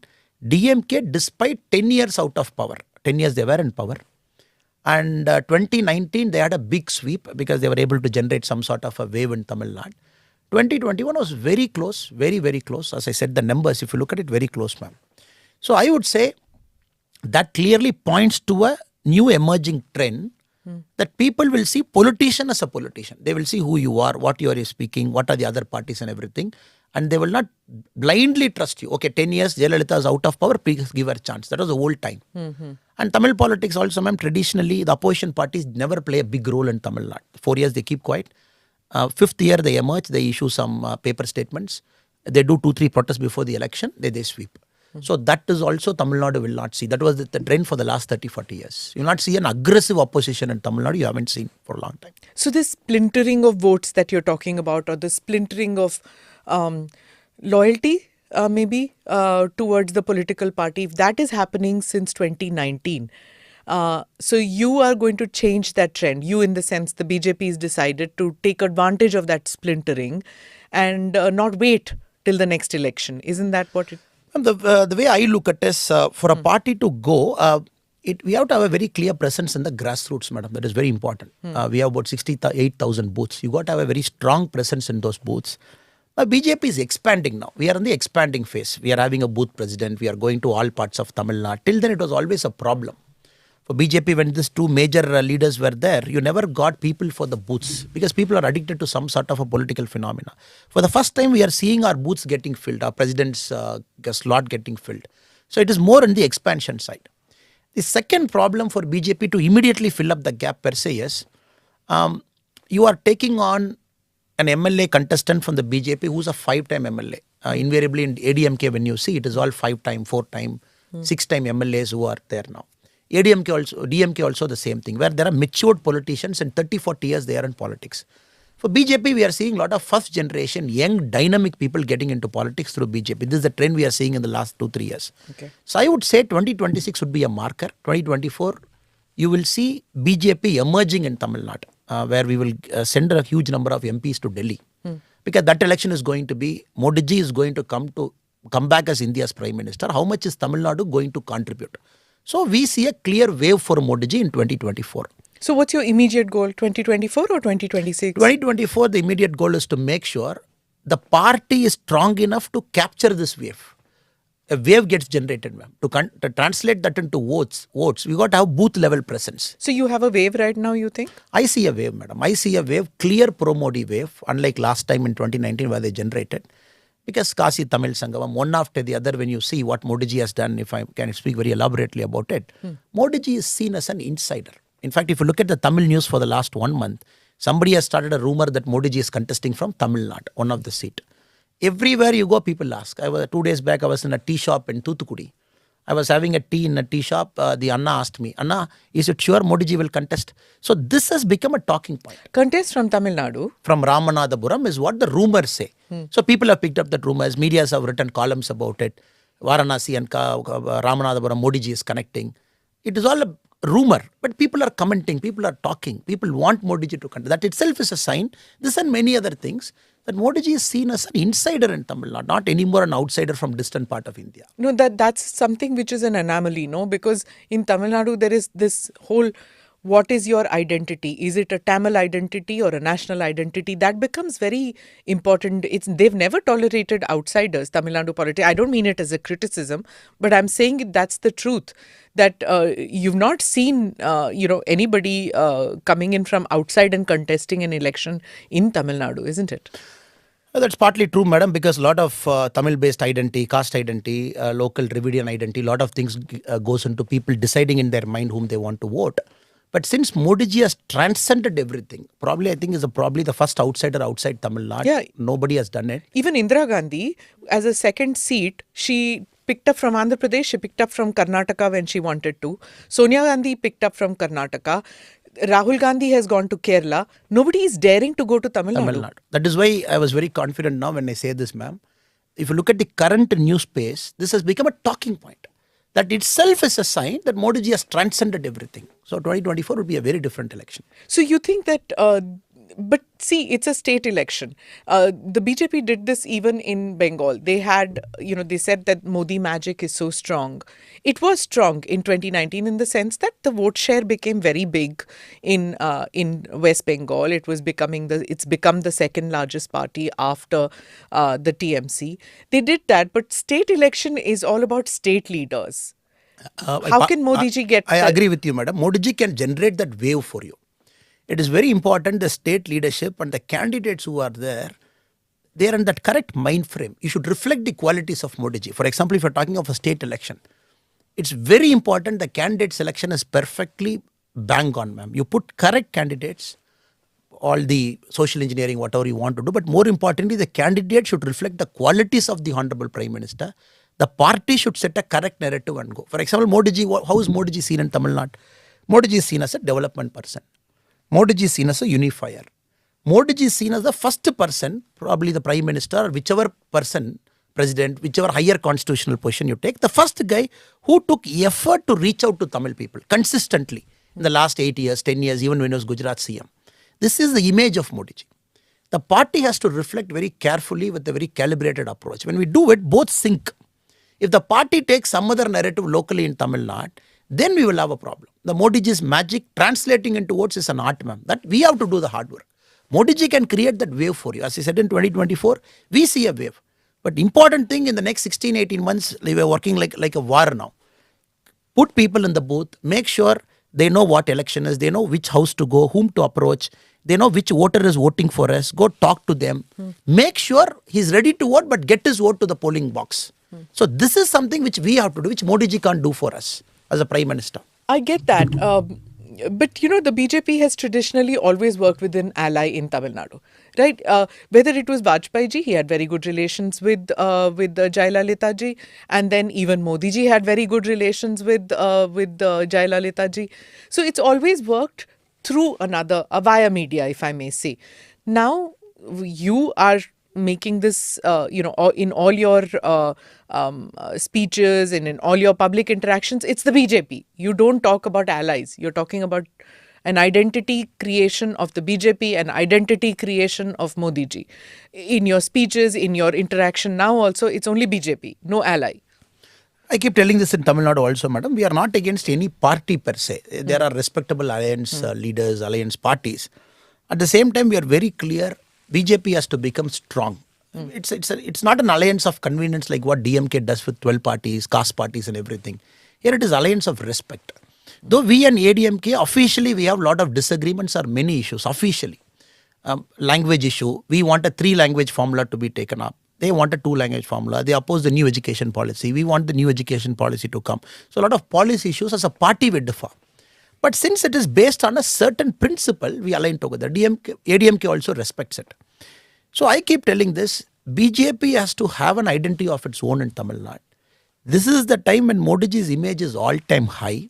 When we go to rural area, it is no more a house. It is Modi house. It is no more a money. It is Modi Panam. People have already started talking. As a politician, as a BJP Karyakarta, my job is to connect it properly, to translate that into votes. So once we do that, the alliance parties will also start respecting us. It is not that they don't respect us. But we believe even when we sit in an alliance, we should sit with strength. That is our belief. You sit with respect, sit with strength, so that you do politics there. Not because they wanted to give you some seats, 5 seats or 7 seats or whatever it is. You contest on their back. This is something we want to change the public impression also. Public have somehow got this impression in their head that this alliance, this party is very strong, this party is not very strong. We want to break that. That is why in the recent local body polls, we contested alone. We want to put the party under stress test. We want to see where this party is going. Can we put 13,000 candidates? Do you have the ability to put 13,000 candidates? First time after many, many years, our Karyakartas were doing their booth work full time. Because normally when you have an alliance in Lok Sabha and Assembly, the bulk of the election load is taken by the alliance parties because they have an established structure. So BJP never had the opportunity to learn politics at the ground level. This local body elections was a great opportunity where our people did politics. They know first time they went to the ground level, they had a notebook, they know which house to survey, whom to talk. Then they came back and said, oh, Modi ji's image is great. I've been telling this for a long time. His image is fantastic in Tamil Nadu. Only thing is we have to do that connection and make sure that translates into votes. We're always told that language is a big issue in Tamil Nadu. Language identity is very big, which is true. Tamil language evokes very, very strong sentiments. And this has been the case for decades. Why is it that doesn't work when it comes to Modi ji? He speaks in Hindi. He doesn't speak in Tamil. Why is it that you think that there is a connect that the people have with Mr. Modi in spite of language being an issue? Or language not the same, not an issue. But the two things to it, ma'am. It could also be seen as, if you take 2019 as a barometer, 2019 Lok Sabha as a barometer, 2014 when Modi ji contested for the first time for the Prime Minister post, Tamil Nadu BJP stood alone. We formed an alliance of our own. But though we created the alliance, the other parties contested more seats than us because PMK contested more other parties. So there, the combined vote share of the BJP alliance was 19.3%, whole alliance. That was a historic number for us, where we were able to win 1 seat on our own in Kanyakumari also. The DMK's lowest vote share was recorded in 2014. They were at 23%. So they were only 4% more than our alliance. This clearly shows when 2014 the whole country was like, oh, Modi ji is coming, Modi ji is going to change and we want to go for Modi ji. That wave was in Tamil Nadu in 2014. Else you will not get 19.3% on one Lok Sabha seat contesting alone with a like-minded small 3 parties there. 2019, what happened? The DMK was very clear. From 2017 onwards, they run multiple TV channels, they run papers and everything, they run radio channels all as a party, as members belonging to that party. They carefully set a narrative from 2017, the anti-Modi wave, which they claimed, go back Modi in Twitter, which they organized. They created an impression that the Jallikattu, this, that, everything though we brought, but they created an impression that BJP did not bring. BJP was not careful for the Tamil sentiment. Now, last time when Modi ji visited Tamil Nadu, madam, last time when he visited Madurai, the Vanakkam Modi, just to give you a number, how it has changed now, Vanakkam Modi, Vanakkam in Tamil Nadu means welcome Modi. In a historic India's record, the Prime Minister hasn't got, or any political party hasn't got a Twitter trend that is 14 lakh for a day. So PM got Vanakkam Modi for 14 lakh. The go back Modi was around 70,000. Now you see a very clear shift in public perception that, oh, once we have been fooled by a very calibrated, very networked, very proper, structured negative communication. Now people are thinking, don't want to get fooled now. That is the thing that is working now. So 2019, I'm always telling ma'am, it is a very artificial kind of election in Tamil Nadu. And 2014 also we have to understand why BJP could not win more despite getting 19%. Jayalalitha madam made it an election between Jayalalitha versus Modi ji. She called it lady versus Modi. She said, it is me or Modi ji. So they gave an impression as if a Tamilian is going to become a deputy prime minister. So they created an impression. So people naturally thought, okay, there is a chance for Jayalalitha to go up to Delhi, and they had an impression now. 2019, they kind of created an impression that when the whole of India believed Modi ji is going to come, it gave a historic mandate. But Tamil people, they created an impression that Congress is going to come. They created an impression. It is all an impression. That is our only worry. The party, the structuring that we are doing is we don't want, because we don't have a TV, we don't have a paper. We don't have a very organized communicative approach. We are also getting used to that. Okay, how to break it, how to break that narrative. When the TV runs stories after stories from morning till evening, you have a big Sun TV, you have a Sun News, you have a Kalanger TV, all big TRP channels owned by the family per se. Then you have Dinakaran paper, you have Murasoli, again owned by them. Then you have multiple radio channels owned by the Maran's family. So people got bombarded by everywhere you see, they're getting bombarded with this theory.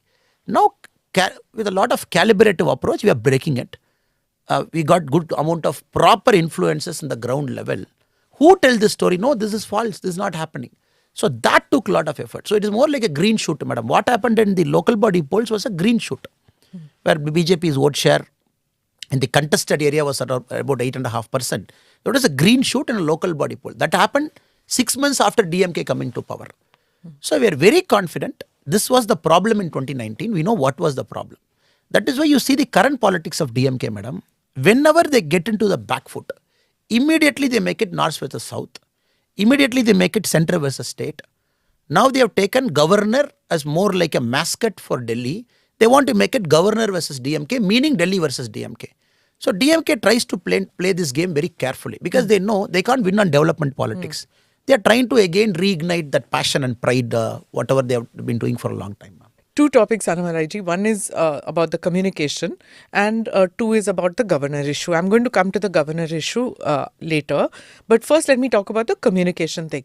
It will seem a little strange for people who don't know much about Tamil Nadu politics, because mostly people think that BJP's communication management is probably leaps and bounds beyond anybody else. I mean, any political party you talk to, whether it is the Congress or whether it is the TMC, they'll all say all channels are only speak about Modi ji, only talk about BJP, everybody is Godi media, it's only the BJP. But what you are saying in Tamil Nadu, it is completely different.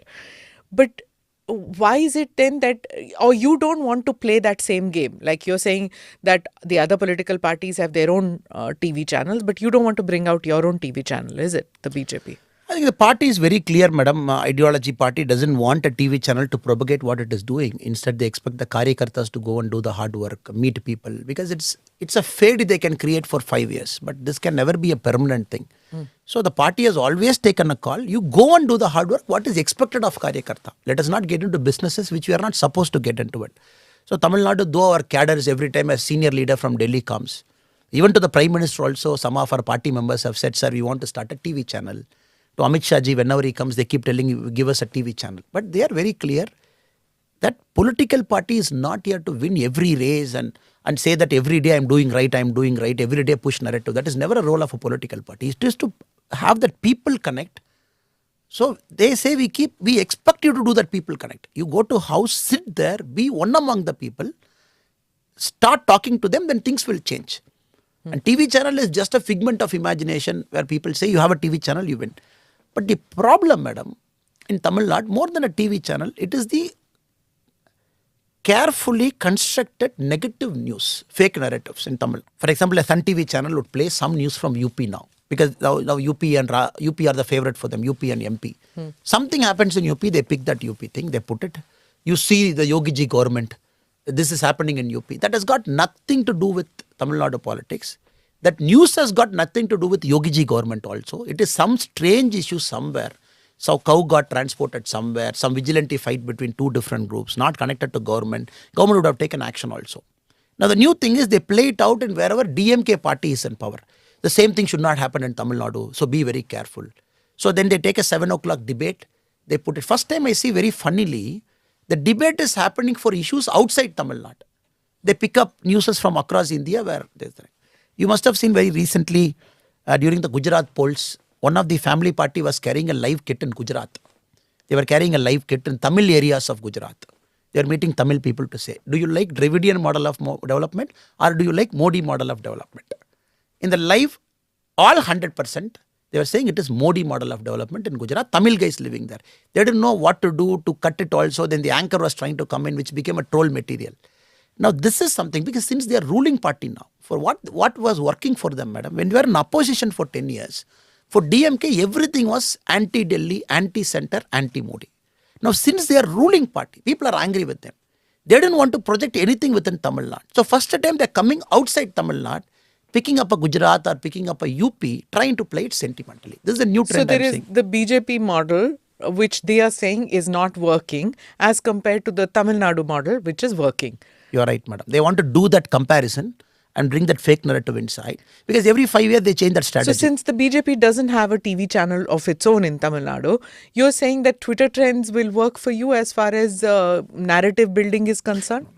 Twitter is a small part of a public discourse. I just gave that number to tell you how things have changed. But with Twitter, nobody is going to win an election. With Facebook, nobody is going to win an election. YouTube. But what I'm trying to say, ma'am, like I said, we have to spread and have presence in 68,000 booths. That is what we tell people. Is that your brief as state president? Yes, madam. To grow organizationally, to put roots, be present everywhere.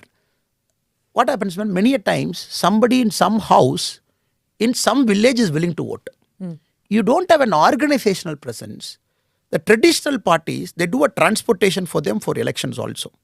Where they get that 5-7% extra voters, even people who want to vote for us, since we don't have an organizational presence, they convert that vote to their party because they give that last minute push to them. Correct. So our job is to just go around Tamil Nadu, make sure we put roots. And very importantly, madam, in Tamil Nadu, unlike other parts of India, a booth president of DMK is a booth president for 30 plus years. Next time when you come to Tamil Nadu on the ground level, when you see a booth president of DMK, he will be an old man of 74, 75 years. 30 years is the booth president. They will not change because the state party president doesn't change. It's one family. The district presidents are there for 20 to 25 years because they are the MLAs, the ministers and district president. So what happened? This guy, especially the booth president, he puts a root there. So he is the guy who helps them for daily issues. He calls the police station, he goes there, he comes there. So our BJP, we have a very different kind of politics. We want to give opportunities to everybody. Nobody is permanent in the party. We keep shifting the leaders. So our guy has got a problem, especially to Tamil Nadu politics, where those people stick. Dravidian model, the booth presidents are there for 30-35 years. We are trying to figure out this. We have to break this also by saying that new people, once you go there, we have started a program called Illam Selvom, Ullam Velvom recently. We said each Karyakarta has to take care of 25 houses in his locality. Any problem in that house, you are the first responder like a cop. There is a rainfall issue, go there, solve it. There is a central government loan issue, go there, solve it. Don't work like a party karyakarta, take ownership of that house. So I'm very happy to say, as of now, there are about 90,000 karyakartas engaged in it. Each person has taken 25 houses going around. Because the only way to break that logic is our guy taking ownership of 25 houses. Because we don't have a model where every household will know he is our booth president for DMK, call that fellow, he'll fix up a bulb. But for BJP and national parties, we have this problem competing with the traditional Dravidian regional major, because sometimes you have to play our game differently also, madam. Trying to catch up doesn't work. When you are hunting for talent, when you're hunting for this booth level, when you're hunting for district level, what is it that you're seeking? Is it youth? Is it new ideas? Or is it somebody who's established, you break away from another party? What is it that you're seeking? Ma'am, I fundamentally believe the people who are slightly more resistant to change are people who are seeped in a particular way of Tamil Nadu politics. Many people, when I talk, they say this will not work. Larger than life image will work. So those people have seen Dravidian politics for 30-40 years. The first timer, the second timer is willing to change. 18 plus, still about 45 guys is willing to change, willing to experiment. So those are the guys coming to BJP in a big way. At the same time, the party, we are admitting outsiders also in a big way. The party has to expand. There's no other way you have to bring outsiders. But at the same time, ideologically, When a party from a 6%, 7%, you have an ambition to go to 25% because you have to jump 4 times. Likely meaning you have to bring outsiders in more number. When the internal gelling is not happening, we see a lot of places it creates artificial friction. Then people go out once you lose an election. People don't stay for the long term. So it's a big laboratory experiment that is happening. We are bringing outsiders in a big way. We are pushing youth also, giving them positions of importance. Same time doing simultaneously manpower training, simultaneously getting them to mature much faster. Because every day we tell them, you are competing with a 5-time MLA. Any of our aspirant, I tell them, you are competing with a 5-time ADMK MLA or a DMK MLA who is there for 30 years in the constituency. He has got face value. He has done work as a minister. Now, unless you do something different, we will not have a chance. Modi ji's image is great. Wave is there. Modi ji will bring you 50-60% of votes. The rest 30-40% we have to get it by our face, the party symbol and everything. So wish poor people be more like a social worker. Political party is okay. Karyakarta is okay. That is why the 25 houses theory, we want them to go mingle with the house and start behaving like a social worker. See, you were talking about the messaging. So the messaging for a long time has been that the BJP is an anti-Dravidian party. Now, if that continuously is hammered, at times that message must be sticking. You know, I'll tell you, recently, the Hindu newspaper's editor Malini Parthasarthi, she did a Twitter poll in which, you know, it was asked what is more important. They said that this more than 50%, I think, votes went for that the Tamil identity is stronger than the national identity. Now, that's a pretty strong thing. It is probably, you'll see that in Bengal and you'll see that in Tamil Nadu, which is happening. And the BJP is seen as a party that is trying to break that. So where are you, or do you want to break that? What is it? Is it a wrong perception? This poll, madam, if it has happened 10 years before, probably would have seen 80-20. Now we are seeing 60-40 or 55-45. That shows things are progressing. Maybe 1970 it would have been 95-5 or something like that, madam. So I see this poll as a barometer which is showing that ground is shifting. Once you cross 50-55, then we would call national parties era. So in a way, I partly agree with you, madam, that this poll is indicating something. Ground is shifting. 2019, if you had done the poll with all the center, anti-Modi, whatever DMK was generating, it would have been different, ma'am. How long does it take, Annamalai, for an anti-BJP, anti-India? Ma'am, I call myself a dark Dravidian. Okay. I call myself a dark Dravidian. The media people ask me, sir, you are dark, that is visible. But calling you a Dravidian, how do you substantiate? I said, look, it's a land of Pancha Dravida. If you look at the old literature, we call Pancha Dravida. Pancha Dravida right up to Gujarat, the current Pakistan, Pancha Dravida. What happened? This fellows, a landmass of Dravidian was converted to a culture, converted to a people, converted to a boundary. Before 1956, what do we call as Tamil Nadu, madam? It was a Madras presidency going all the way to Orissa, going all the way to Maharashtra. Mysore, this way we have cut and we have come. So it was a combination of many culture and many things before 1956. Even in Madras, the name itself has come from a Telugu ruler. Even if you go to Chennai now, people say a good number of population in a very higher side, they speak Telugu origin. The erstwhile people settled in Madras. Now, this is a new theory they have started from 1956 calling this boundary. In Tamil movie, we have this Vadivela movie. You don't cross this line, I don't cross this line. The kota tandi nee varakudadu nanu varamantan. They say after this line, you can't come and I won't go. No, I won't cross. I won't cross this line, but you don't come inside this line. Okay. Now this is DMK style. This line is Dravidian line. The geographical boundary, which is never the case. This is something they have given a narrative to it in the last 30, 40, 50 years. They say now Dravidian means which is a shrinking area inside Tamil Nadu. Moment you cross Tamil Nadu border, which was a erstwhile Madras presidency, where our Cheras, Cholas and Pandyas ruled, where our great kings went, where people still have relations settled the other side of the border. This is something which I say, look, I am also a Dravidian by this logic of landmass.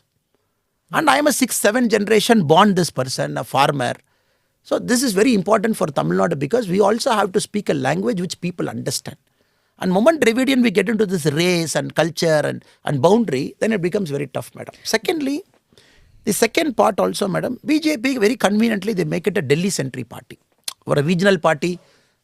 For them, the first branding they do is a Delhi-centric party. If a Delhi-centric party comes to power, their interests are always towards Delhi, not towards Tamil Nadu. For them, they've created an impression of Delhi as if in Delhi some 4 or 5 robbers are sitting inside a room and they want to loot each state and take money into it. They don't understand Modi ji has come from Gujarat, an outsider in pure terms, coming to Delhi because it is an administrative capital. In the people's mind, Delhi is made as if it is some robber barons are sitting in Delhi. They will loot Tamil Nadu, take our resources. If you go to a village, that is an impression. So for us, the problem, ma'am, simultaneously we got to grow the party, strengthen the organization, break the narrative, set correct narratives. We all have to do it simultaneously to get that win. But there were two prime ministers from Dravidian states, if I may say, call them that. I mean, there was Deve Gowda and there was Narasimha Rao. They were there. NTR played a major role in national politics at one point of time, getting the Janata Party together and the whole front together, opposition. So it's not as if Dravidian leaders have not paid, but somehow Tamil Nadu gets very angry with it. And that sentiment has been taken over by Rahul Gandhi when he said in the parliament also that the BJP will never be able to, he pointed out that from Bengal to Orissa to Tamil Nadu to Kerala and even at one point of time Karnataka, you will not be able to even enter this region, he said. Talking about regional leaders in these parties, in these states who are going to prevent the BJP storming lower than the cow belt area, which is called. Correct, yes, in the parliament. But I welcomed Rahul's statement in the sense I said, only if you say things will happen ulta in Indian politics. Whatever you have said, it has happened ulta. I said for BJP to come to power, it is important Rahul Gandhi should have said that statement because he said it without understanding Tamil Nadu politics.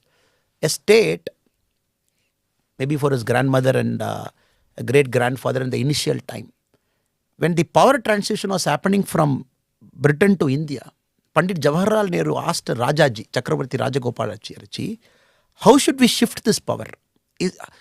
How should we give a narrative that power is getting shifted? And Rajaji gave an idea. In Tamil kings used to carry the sengol, scepter. I will make a scepter in Tamil Nadu, bring it to Delhi. We will give it to Mountbatten. So he will give that scepter to you, we will collect it, and we will show there is a transfer of power. Technically, the transfer of power happened in photograph wise. The scepter was made in an Adinam in Tamil Nadu, a Shaivite Adinam in Tamil Nadu, it came. We can keep giving lot of connections, madam, right up to Kamarajar. Now, he has to understand Tamil Nadu was always a land that favored nationalism.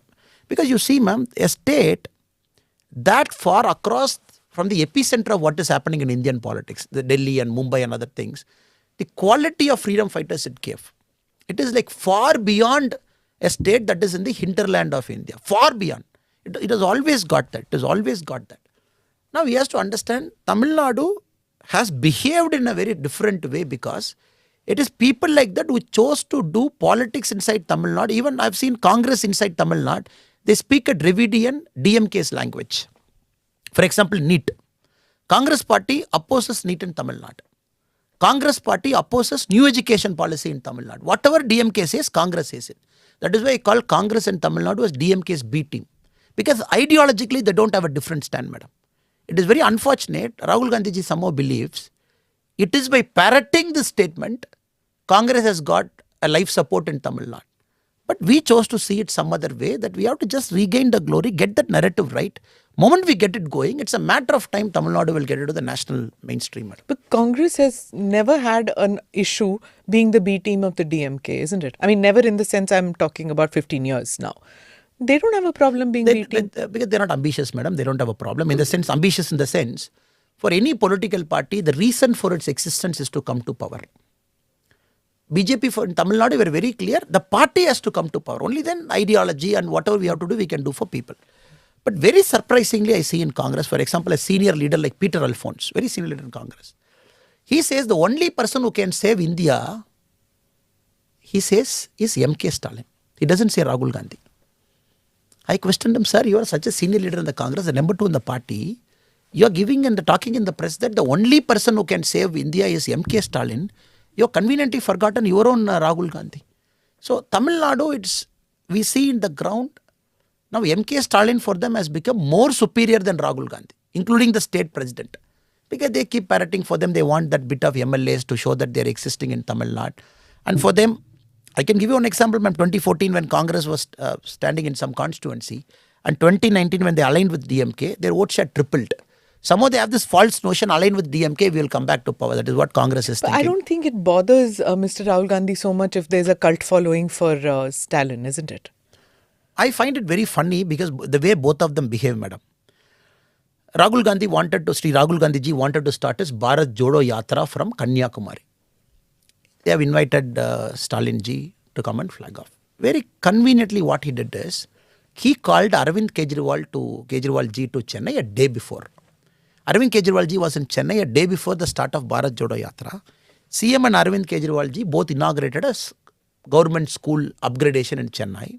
Next day he went to that program. He told them, I have some throat infection, I can't give speech and all, but I will do flag off. So very, very clearly MK Stalin ji plays this double game. Congress is weakening. Moment it crosses beyond that limit where it can't salvage itself, I will throw this out and align with somebody else. That is MK Stalin ji's calculation as of now.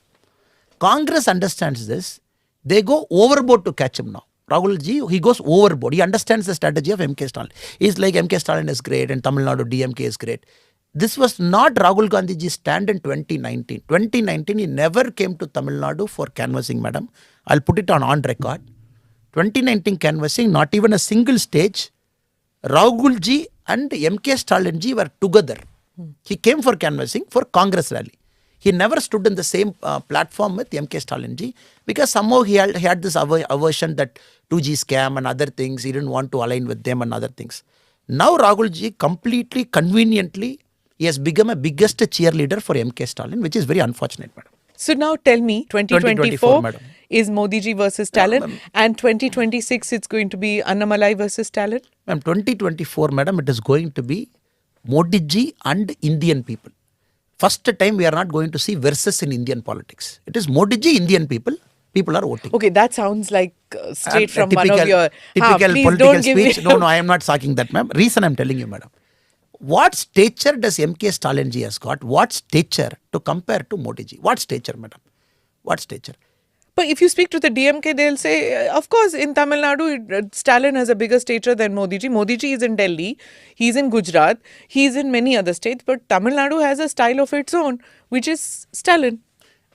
For the DMK people, it could be. For an average Tamilian, they cannot accept this fact. You can take our Chief Minister MK Stalin ji, compare him to Modi ji and do it. That can never get it. If at all DMK is doing, that will be the single greatest gift they'll be giving to BJP Tamil Nadu. If they're doing that comparison, I think we start with 10% plus. Well, I think even Owaisi said that when Asaduddin Owaisi was in the podcast recently, he said the same thing, that if it's going to be Modi versus somebody, then it's advantage BJP. So 2024 should not be Modi versus anybody. The opposition strategy should be that everybody fight on your own and post-election then maybe see something. But don't fight it as Modi versus. It works to BJP's advantage. Do you think Tamil Nadu will be the same? Tamil Nadu, what they will try and do, madam, what the way DMK is trying to do it, they will try to make it, again, they will try to play the Delhi versus Tamil card. That is the only card left in their armory. They don't have any other thing because they can't showcase their achievement. It's 20 months already. Not even 20% of poll promises are fulfilled.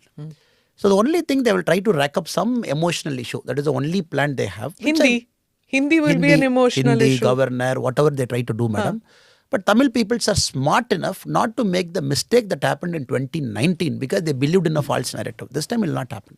So you're seeing no pushback? I mean, we are seeing it on social media. We are seeing it in conversations with Tamilians that we are having about the Hindi pushback. They are scared that, if the BJP still has that image about being a Hindi imperialist party, you don't see that pushback at all when you interact with people?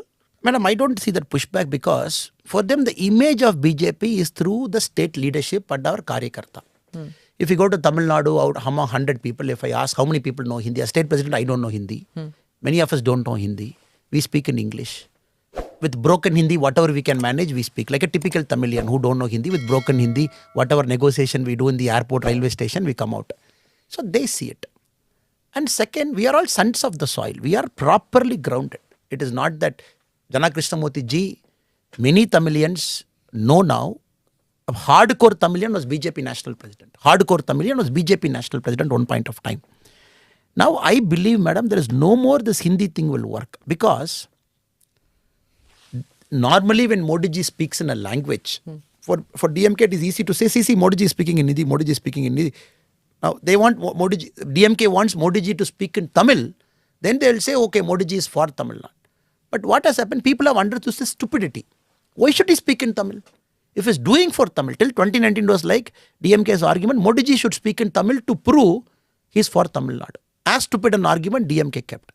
Now, post this Kashi Tamil Sangamam, the ground level spirit has completely changed. They are like, see this guy born in Gujarat, in Delhi, for no other state he has done something, for Tamil Nadu is doing this Kashi Tamil Sangamam. That is why they have taken the governance issue. I know, ma'am, you're getting into governor. By now they should have taken Delhi versus Tamil Nadu. Because of Kashi Tamil Sangamam, it is governor versus Stalin. Okay, so I am going to come, since you're going on mentioning the governor issue. It's become such a thing. The BJP, let me first talk about just the governor's issue, whether it is Delhi, whether it is Telangana, whether it is Kerala, whether it is Bengal. The governor versus an elected representative government, elected representative, which is the chief minister. It's become governor versus chief minister in many of these states. And the accusation against the BJP is that you're politicizing the role of the governor. So now let's come to Tamil Nadu, the recent fracas which happened. It was embarrassing, it was awkward, it was terrible which happened.